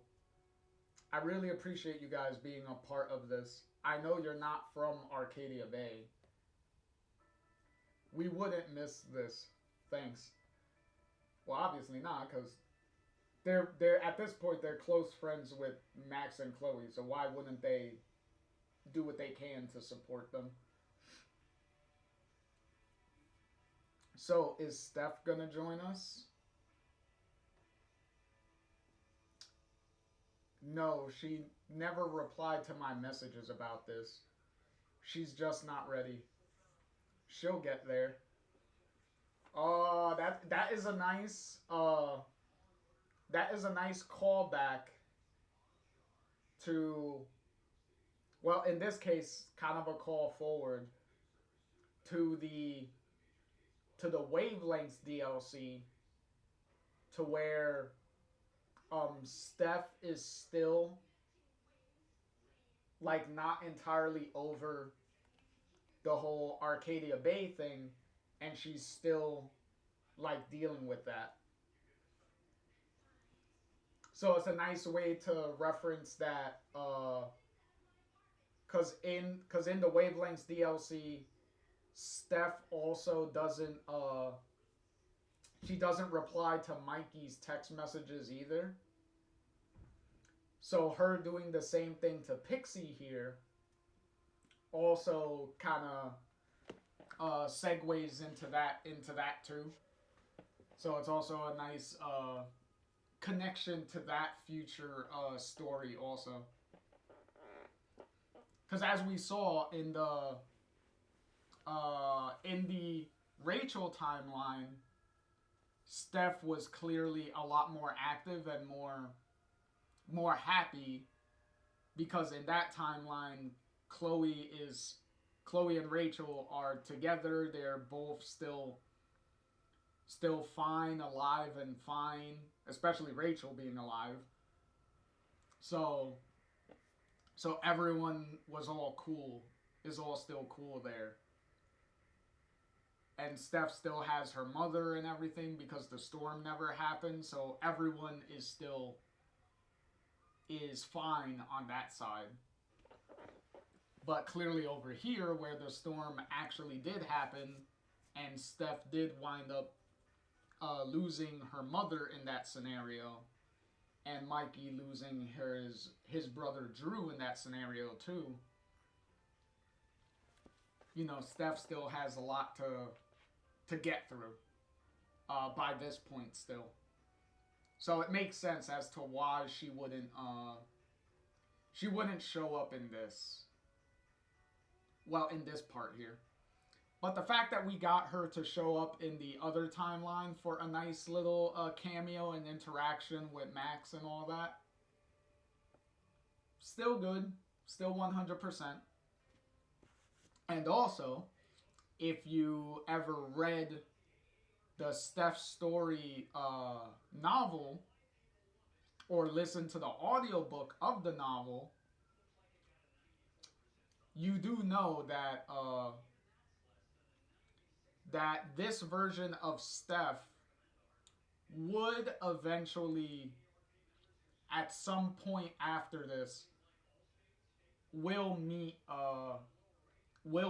Max at some point, because Steph does say in the novel that she did during one of the High Seas gigs that Steph goes to.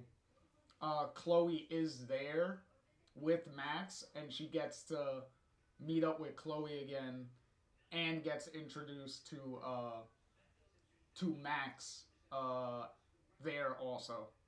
So original timeline Steph does eventually meet Max at a later point. So that's nice. Okay, there's Chloe and Max here. There's Alyssa. So Alyssa's here too. And how are you doing? Pretty good. Emotional but good. Listen, if you feel up for it, there's someone I know wanted to be here. And I wondered if you were up for going to visit. Of course, we can go see him whenever you're ready, Chloe.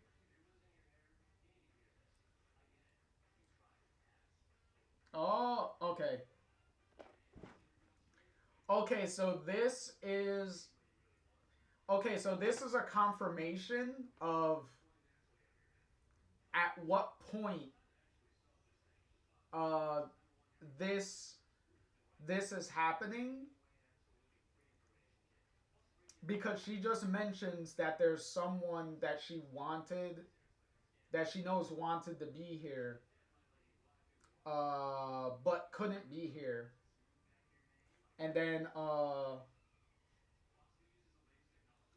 so she wanted to go see him, go to visit him, and Max is like, yeah, we could go and see him whenever you're ready. That is a clear reference to Chloe and Max going to see David. Because remember, if you chose the destroy the town ending, you find a picture of Chloe and Max in David's trailer. So this is pretty much them setting up that they're planning to go see him afterwards. So all of this is happening before they make the trip to I think he's staying in Nevada. I think that's where Sean and Daniel's mom and her group of friends where they're all living. I think it's Nevada. But yeah, that that they are planning to go see him. So that's a pretty cool little Easter egg setup of uh of the Life is Strange 2 cameo of David and the the cameo photo setting up.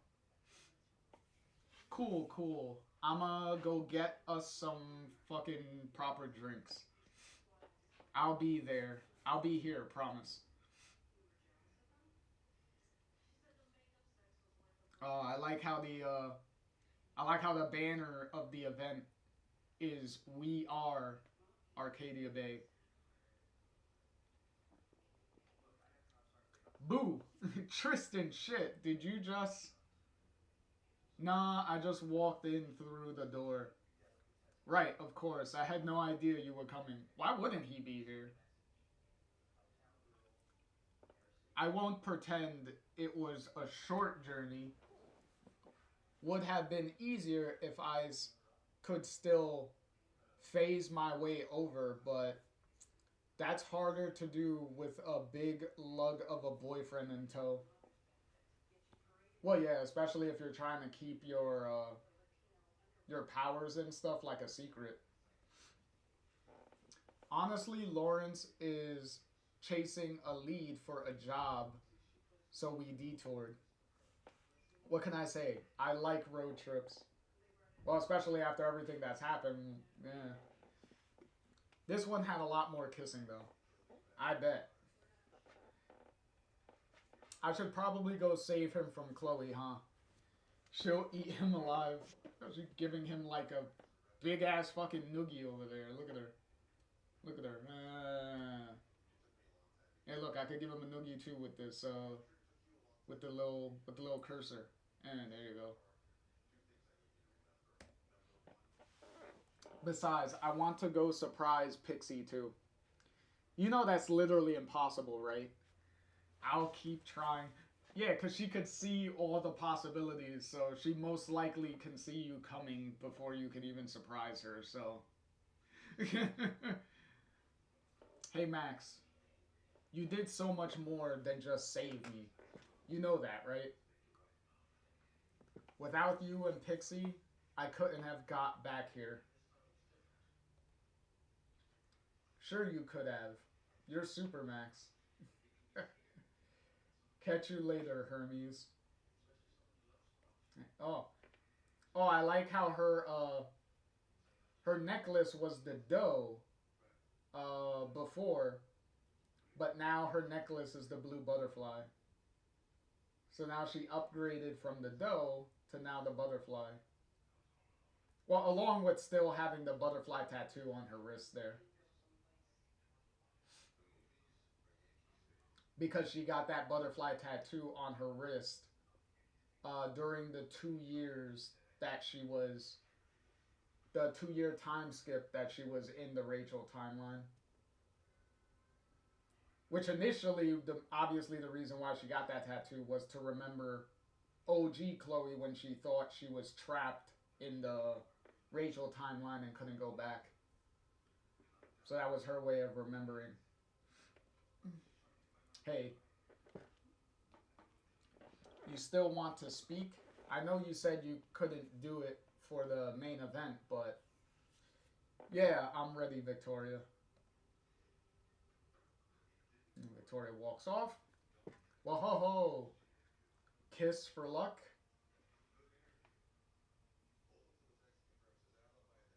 I like how they're all just like looking and watching. They're cute. You got this. We got this. Hi, I'm. Hello, I'm Max Caulfield, and just recently I came home. That's something that a lot of people we cared about will never get to do again. And I've spent the last couple of years trying to process that. I think on some level, whatever I tell myself, I was running away. And you know what? I'm glad I did. It's what I needed to see who I am, what I want, and what I lost. On arriving home and seeing Arcadia Bay as it is now, it was clear to me that some people chose a different way to work through the tragedy. They built, they persevered, they strove, they yeah, no, they took the wreckage that I was running from and they made something beautiful from it. It's that spirit which we wanted to bring to the exhibit that we're all about to see. A collection of shared memories that can take us on a journey back and also pave the path ahead. We mourn, and we always will. But Arcadia Bay isn't just a place, and it isn't just a storm. It's the people who made up and make up the town. It's what they built and what they build. It's the sacrifices made and how we make them count.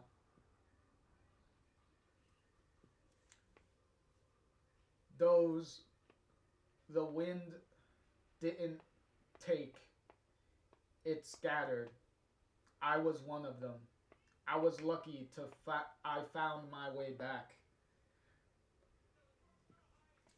Though I still have a journey ahead of me, and maybe I always will. I know there are others out there who know that what who know that wherever you are, you'll still you'll always carry Arcadia Bay with you. Thank you, Max. That was beautiful. Uh,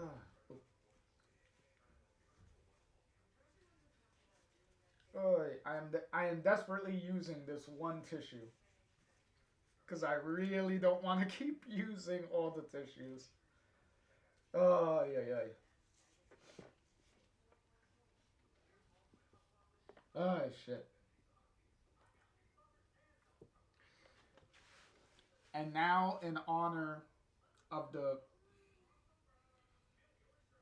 the annual candlelight vigil held in the town itself, we invite you to join us in the lighting of flame as we walk to the main event, to home, and to those who never made it back, to the sacrifices made and how we make them count. The end for now.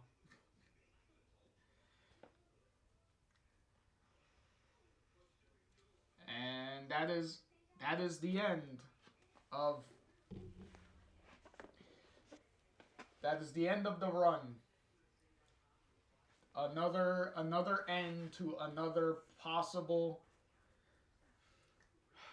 sequel to the original game and the and a possible continuing story of Max and Chloe. So I will leave my comments for a minute because I know there's gonna be something else, a little something else here at the end that we have to get through for a minute. But here's a nice little alternate cover art for Claudia here, which is really cool. It's a bigger spread than the one on the hardcover here. Because the one on the hardcover here that you can see in the corner on this side, on the far left hand bottom corner there, uh, this cover is a little bit is bigger than that one. So that one still includes this random girl that in the bottom here that I have no idea who the fuck that is. Uh, these two are clearly some of the acting troupe that Victoria's with. That's Zach. That's most likely Zach right there. And then obviously Victoria right here behind, in between Max and Tristan here. And then some woman up here. I have no idea who the hell this would be. But just some random woman, I guess. So it's a bigger cover that includes more of that includes a little bit more of the supporting cast here. So we got that. Oh yeah, and this is the little bonus that they had, that you saw a little bit of it in the last book. That at the end of the last book they had the little free comic book day short that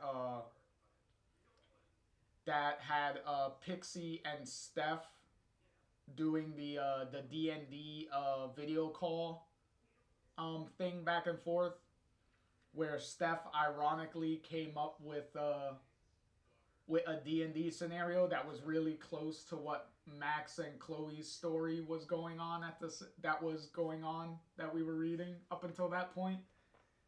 So that was pretty funny. But if you notice, the cover that they showed for that free comic thing, in the corner, it had a picture of Alex from True Colors here on it. So this is the other half of that free comic book. Because the other half of that free comic that they gave on Free Comic Book Day, was a tiny little prequel scenario of True Colors with Alex before she gets to Haven. So let me go through this short little thing real quick, and then we'll go over the overall thoughts and stuff of the main comic book, of the main Max and Chloe story. All right, so here we go. So Alex, the day is finally here. You've been at the Helping Hands group home for 8 years, and now you're finally leaving to live with your brother. Okay, so she's getting on the bus that she's gonna drive that's going to drive to Haven. And this is April 2019 from Portland, Oregon. Tickets for Denver. My brother Gabe. It says here he lives in Haven Springs, Colorado. Is that correct? That's a big move. Oh, okay, and there's her digital ticket to Haven Springs. Do you have any plans as far as school or a job? My brother said I might pick up a few shifts at the bar he works at. So you'll be dealing with people.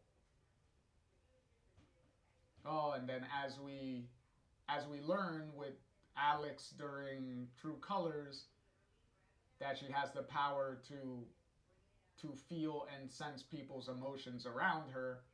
So you got 2 depressed women over here, because they're blue, so they're sad. And then you got this one guy back here who's afraid, really afraid because his aura's purple. And then you got this guy over here looking out the window who's really angry because he's red here. Because remember, what we learned in True Colors is that before the beginning, even the beginning of the game, Alex already has her powers and is already somewhat familiar with how her powers works. She doesn't have ultimate control of her powers, but she has a good understanding about her powers before the story even begins.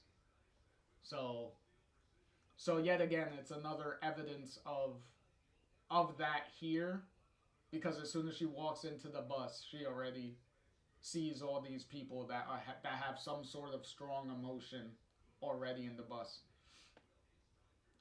And also, if you notice, if you also played the beginning of True Colors or seen the beginning of True Colors, which I have done streams on, you can check that out on the YouTube channel below. It has all the past the YouTube channel has all the past streams we've done, especially all the Life is Strange streams that we've done so far. They're all on the YouTube channel, so you can check all of those out there. So the dialogue box here, the little narration dialogue boxes here of Alex and her doctor, who, if we played True Colors, we would know that that doctor she's talking about, her name is Dr. Lynn. These lines are the same exact lines, pretty much word for word, that Dr. Lynn and Alex say when they're talking to each other at the very beginning of the game. So this is literally the same dialogue, which is pretty cool. Maybe. Text from Gabe. Tomorrow is the big day. You need anything? So this is April 27th, 2019 at 1:42 p.m.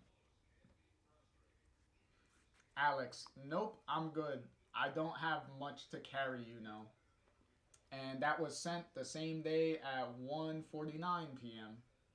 And then Gabe just gives the cool rocker horns, yeah. And also at 1:49 p.m. So it didn't take him long to do that. Does your brother know about your issues? Is that an official interview question, Dr. Lin? Alex, you know that I care about you. With everything that has happened, I just want what's best for you. Mm-hmm. He doesn't know. Ooh. We got a pregnant lady. Oh, Dr. Lin, block contact.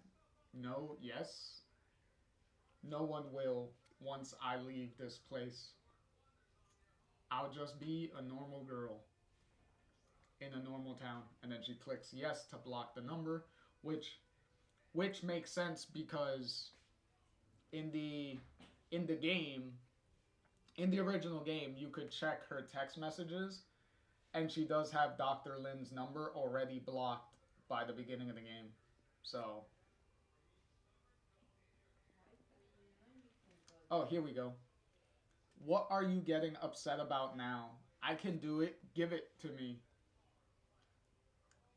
I'm just trying to help you, and I don't want you to. Why are you getting this upset over a bottle? Because for once, I just want to do something myself. I know you didn't want me on this trip. No shit, Sherlock. I could have gone alone. I'm 17. And you're crying about a bottle lid, so maybe, just maybe, Mom was right that I... You know what? You drink it. I'm gonna pee. Kayla, wait. Kayla, come on. Deep breaths, Alex. Push through this. This isn't your sadness. I don't even like this stuff. Oh, hi. Sorry about that. Did we wake you? I'm her brother, if that wasn't obvious. Little sisters, huh? You got one. You got one? They're great. I'm I'm one, actually. Crap, sorry. They really can be great. I bet you're great. Kill me. She's really a good kid, but sometimes, oh man, I'm sorry, strangers talking at you on the bus. I've had worse. A nice little wide shot there. Oh, and then she comes out of the thing. Oh, she's. Oh, now she's feeling the memories a lot stronger. Hey, got you something. What in the hell time do you call this? Hey, we'll FaceTime when we get there. It'll be just like you got to come with. Not my feelings, hers. Should I tell him something? I bet she's just wants to feel like her own person. I know I'd want the people around me to trust in my independence, but that I could make my own decisions. Yeah, you're probably right. You're on my I know this is your seat. Sorry if my brother was a pain. I guess he means well. You're lucky to have him. I'm actually traveling to see mine. Why would you want to do that? Kayla, rude. Did that help? I hope so. We've missed out on so much, Gabe. I feel like I'm about to meet you for the first time. Don't disappoint me, Haven Springs. Okay, and she's still listening to music. Beautiful, isn't it? The open road, the wide world. Huh? Sorry, I didn't mean to interrupt your thoughts. Long journeys can be lonely, can get lonely. Not that I'm entirely alone, I suppose. Yeah, because you got a baby in your belly. Oh yeah. Oh hey, congratulations. Sorry, was that weird? I never really know what to say. Well, I always appreciate the honesty. Oh, I have to be careful. If I laugh too hard, you'll be helping with the birth. So you don't have anyone helping out. It's just me and my special passenger. Yes. Oh, that's tough. But I'm headed to my sister's place. I'll soon be surrounded by more family than I could possibly need. Are you scared? I I still need to work on my poker face, huh? I'm just I said I'd do this alone, but it turns out alone is harder than I thought. Shit, having a baby by yourself? Uh I think alone is kind of a bad idea, especially if you're living alone. What if your water breaks or something in the middle of the night or something and you need to like get to a hospital? It's going to be kind of hard to do all that on your own. Like to call an ambulance and everything and to have them get there and then how you're going to open the door for them or whatnot? Like how is it like they would have to bust down the door and that's going to make its own like issues. That would be a lot. You know, talking with you, I already feel braver. I'm Alex. I'm Mira. I think that's Mira. And I'm gonna be a mom. You're gonna be great. I'm still not really sure what to say, but I do mean that. What? Oop, somebody. Not Mira. I really thought I could shut all this out for one bus ride. Oh. Oh, this sad guy. God, I'm sorry. No, this guy's really sad over here. Alex is like, I gotta say something. Is that your seat? Well, no, but you were blocking the aisle and oh, I'm sorry. I honestly it's fine. This way I'm sorry. Come on, Alex. You know you want to. Like, come on. I'm Alex. Of course she does. I like how she's wearing the free bird sweater. It's actually fun. I'm surprised she's not wearing her jacket that she wears at the beginning of the game. I made that decision. The job over the relationship. And I found myself miles away from where I should have been all along, with no one to blame but myself. But that's why you're here, right? Making it better? Yes, yes, I suppose I'm hoping I can. Huh? Oh, he has a ring. But he'd have every right to say no. I think getting upset before you even know what he'll say is probably a waste of energy.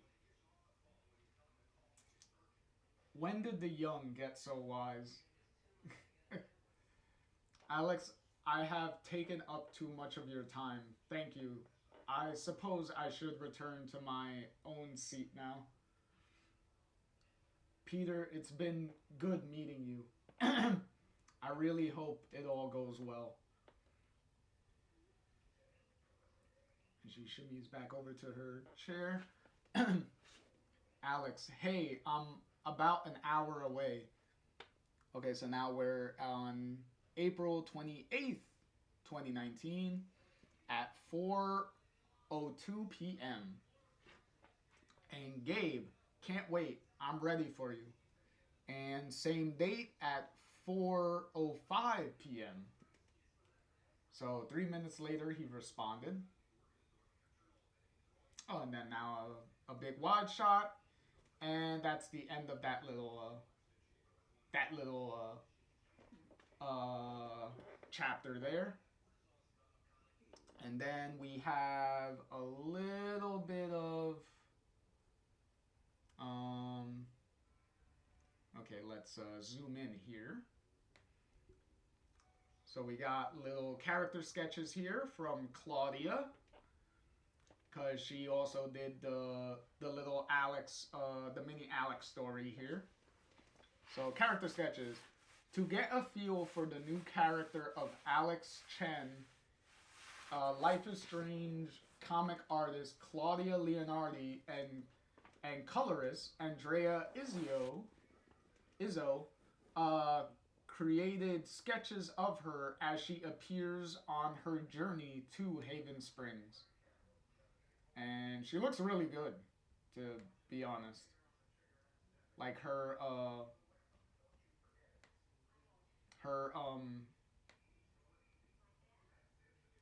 her whole thing looks really good. And then they colored it in and everything. She looks good. Did she didn't have, oh no, she didn't have the jacket on yet. Okay, I thought she had the jacket on in the last shot, but no. Okay. And here we have Steph Gingrich. In between her appearances in Life is Strange Before the Storm and Life is Strange True Colors, Steph found herself in the Seattle punk scene and in the pages of this comic. And then here's some Claudia sketches of Steph, which yet again, Steph looks really good in this. And then there's her with color. Looking good, looking good. And then now we have some colors, some covers, some alternate covers for some of the photos. I mean, for some of the issues. So we got covers here for issue 1. So here's one cover. This doesn't look too bad. Little Chloe and Max here with the high C's doing a performance. That's pretty cool. We have this pretty, what was it? This is Rachel, and this one with a, I guess this is supposed to symbolize the Shakespeare play Hamlet that they're doing, because she was playing the character Ophelia, I believe, that's supposed to die. Ironically, the character's supposed to die. And this is supposed to be like her, I guess her funeral or whatnot, with her body. And then you have the, I guess for her, this is supposed to be the play itself. But obviously, since she's wearing all black and everything, and it's supposed to be like a funeral thing with all the flowers and everything around her. And instead of being in a coffin, she's like in the water, because this is like a lake or something. So clearly this is supposed to be a Bible, but in this reference, it's the play, it's the Hamlet play, that the book she's holding. So that's pretty cool. And then you have this alternate cover that we saw of issue 1, which is the which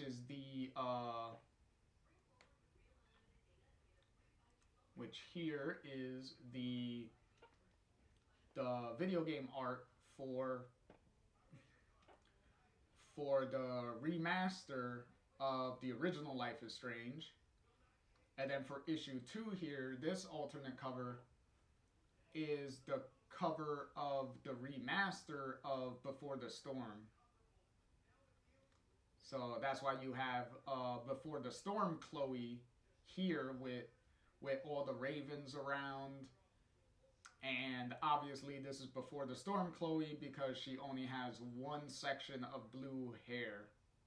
And her whole hair is not blue yet.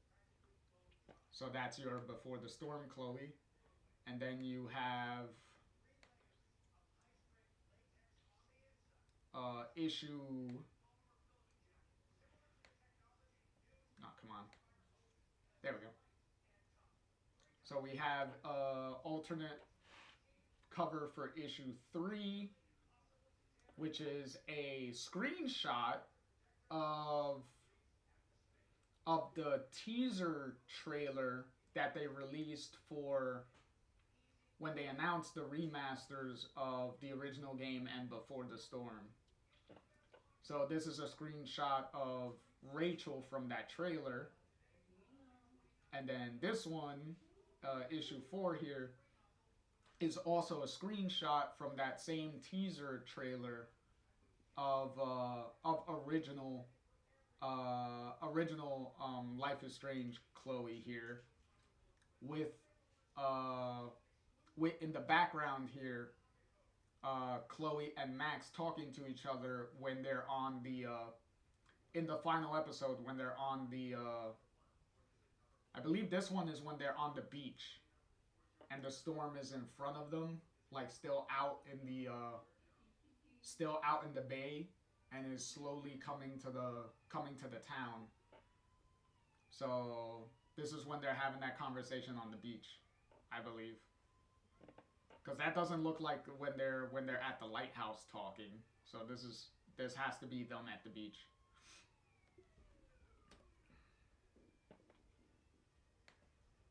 Okay, and then there's your advertisement for the school book again. And then here's your biographies again for Emma, Claudia, and Andrea. And there's your back of the book. So that's how that goes. But in the event, in any event, we have that is the that is the end of that. I will put we'll leave this image on the screen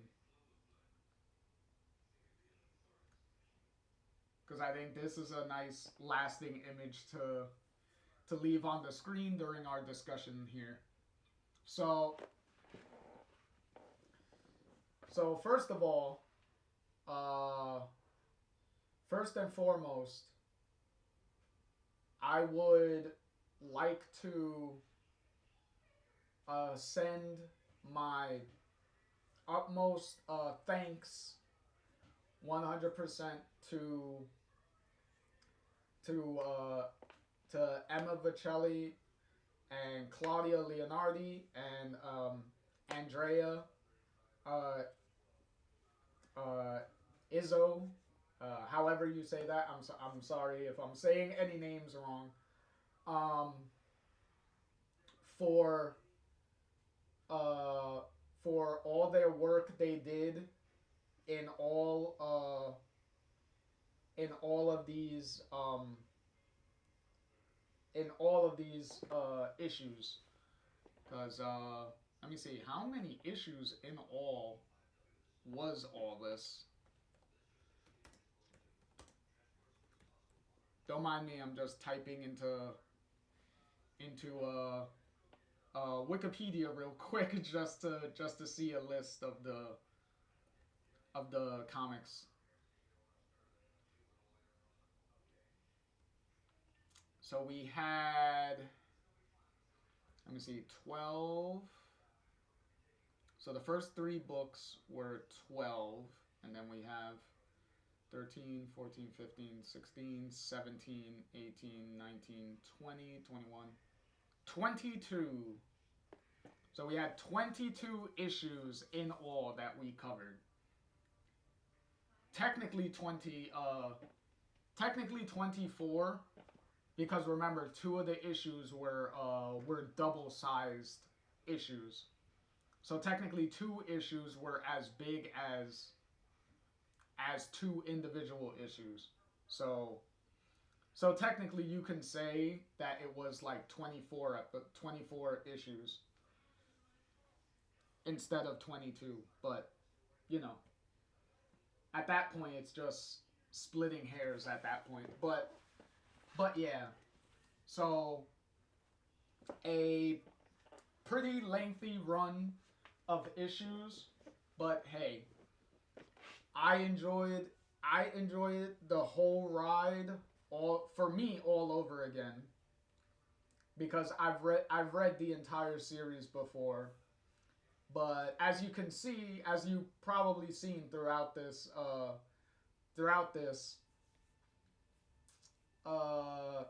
lot of the moments still hit just as hard, even on repeat readings of these books. So yet again, also this comic book also solidified my choice. It always solidified my choice as written on this shirt. It always solidified this no matter what. So if this choice got me this amazing comic book run, then I 100% have no regrets with that decision. So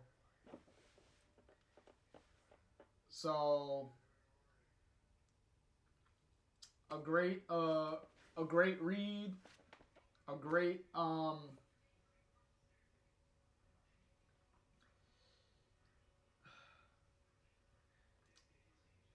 great coming together of all of this.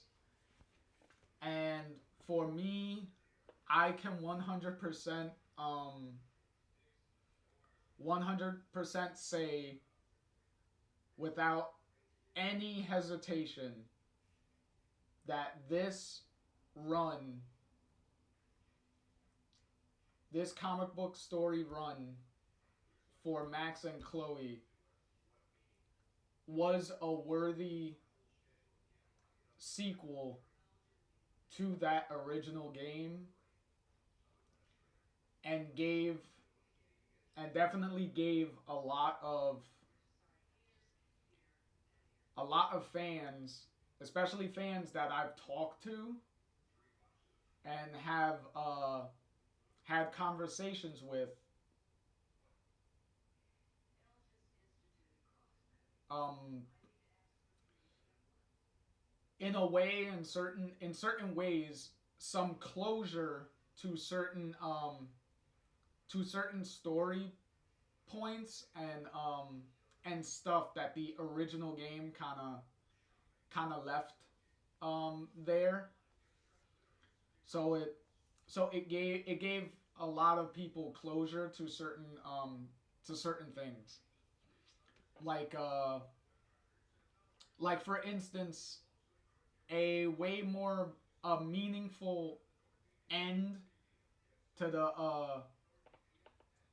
to the uh to the Victoria and Max relationship there.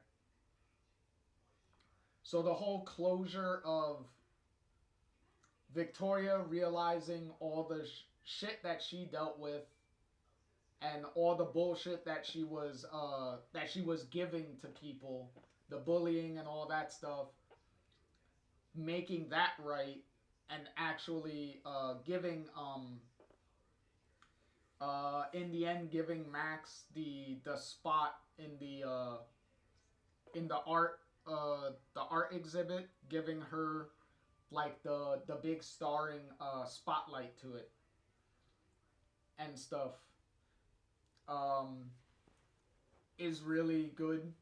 I believe that was a nice way of those two characters reconciling their differences and actually giving it a very meaningful payoff in the end. Um,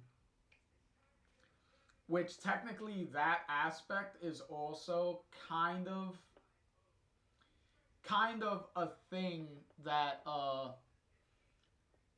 double exposure would also take a little bit from, because Max would have her stuff on display in Caledon and stuff, and that's how she would get her job to be the artist in residence at the school there. So her having so pretty much they took the whole, oh, Max is going to have like the art exhibit thing, is also a spin on this part with Victoria here, and also expanding on the whole alternate timeline in the at the end of episode 5 in the original game with the San Francisco art gallery trip that Max goes to. So there's that. Uh, so in any case, um, if anyone was disappointed or let down or did not like how double exposure handled Max and Chloe, I would highly recommend this comic book run, because you'll probably, if you feel that way about double exposure, you probably would feel a lot better and a lot more positively if you read through these 6 books. because I believe as a whole this story was really good. Had a lot of really heartfelt moments. I think all the tissues I've wasted throughout it kind of agree with that. Um, and the uh,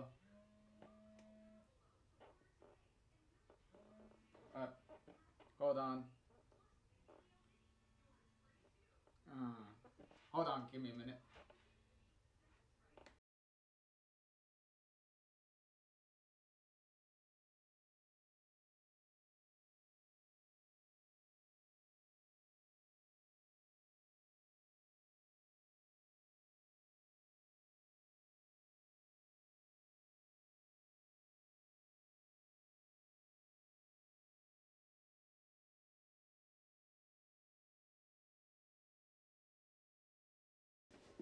Okay, so after I lost my train of thought there, um,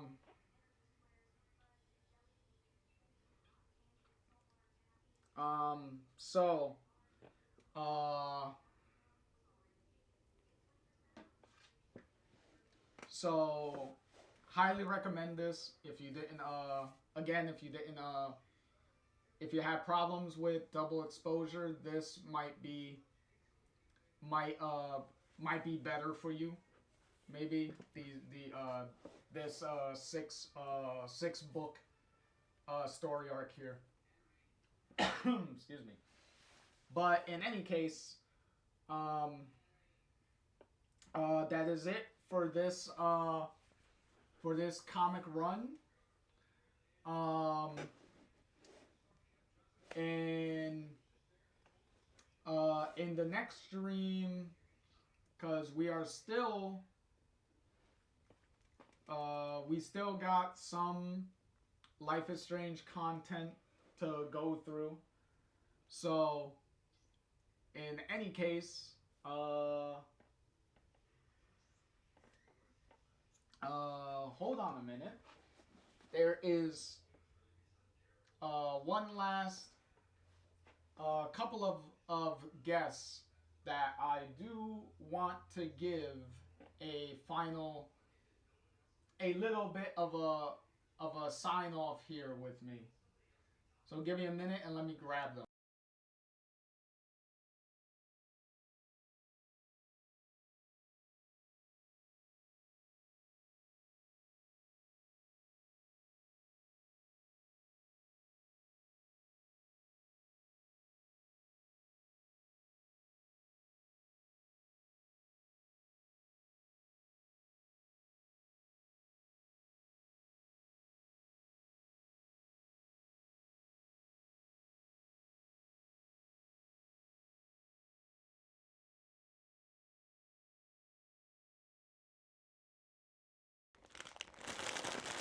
There we go.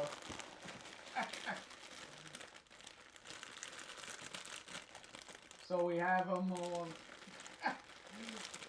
We'll have them sign. So these three sign off with me. So, for everybody, I hope you all enjoyed the comic books and enjoyed the nice little ride, that adventure that these three all had finally together. So, with all that, I will catch you all. JR here will catch you all in the next stream. So I'll catch you all later. And say bye bye to Rachel, Chloe, and Max. Hey Max, take a picture before we go. All right.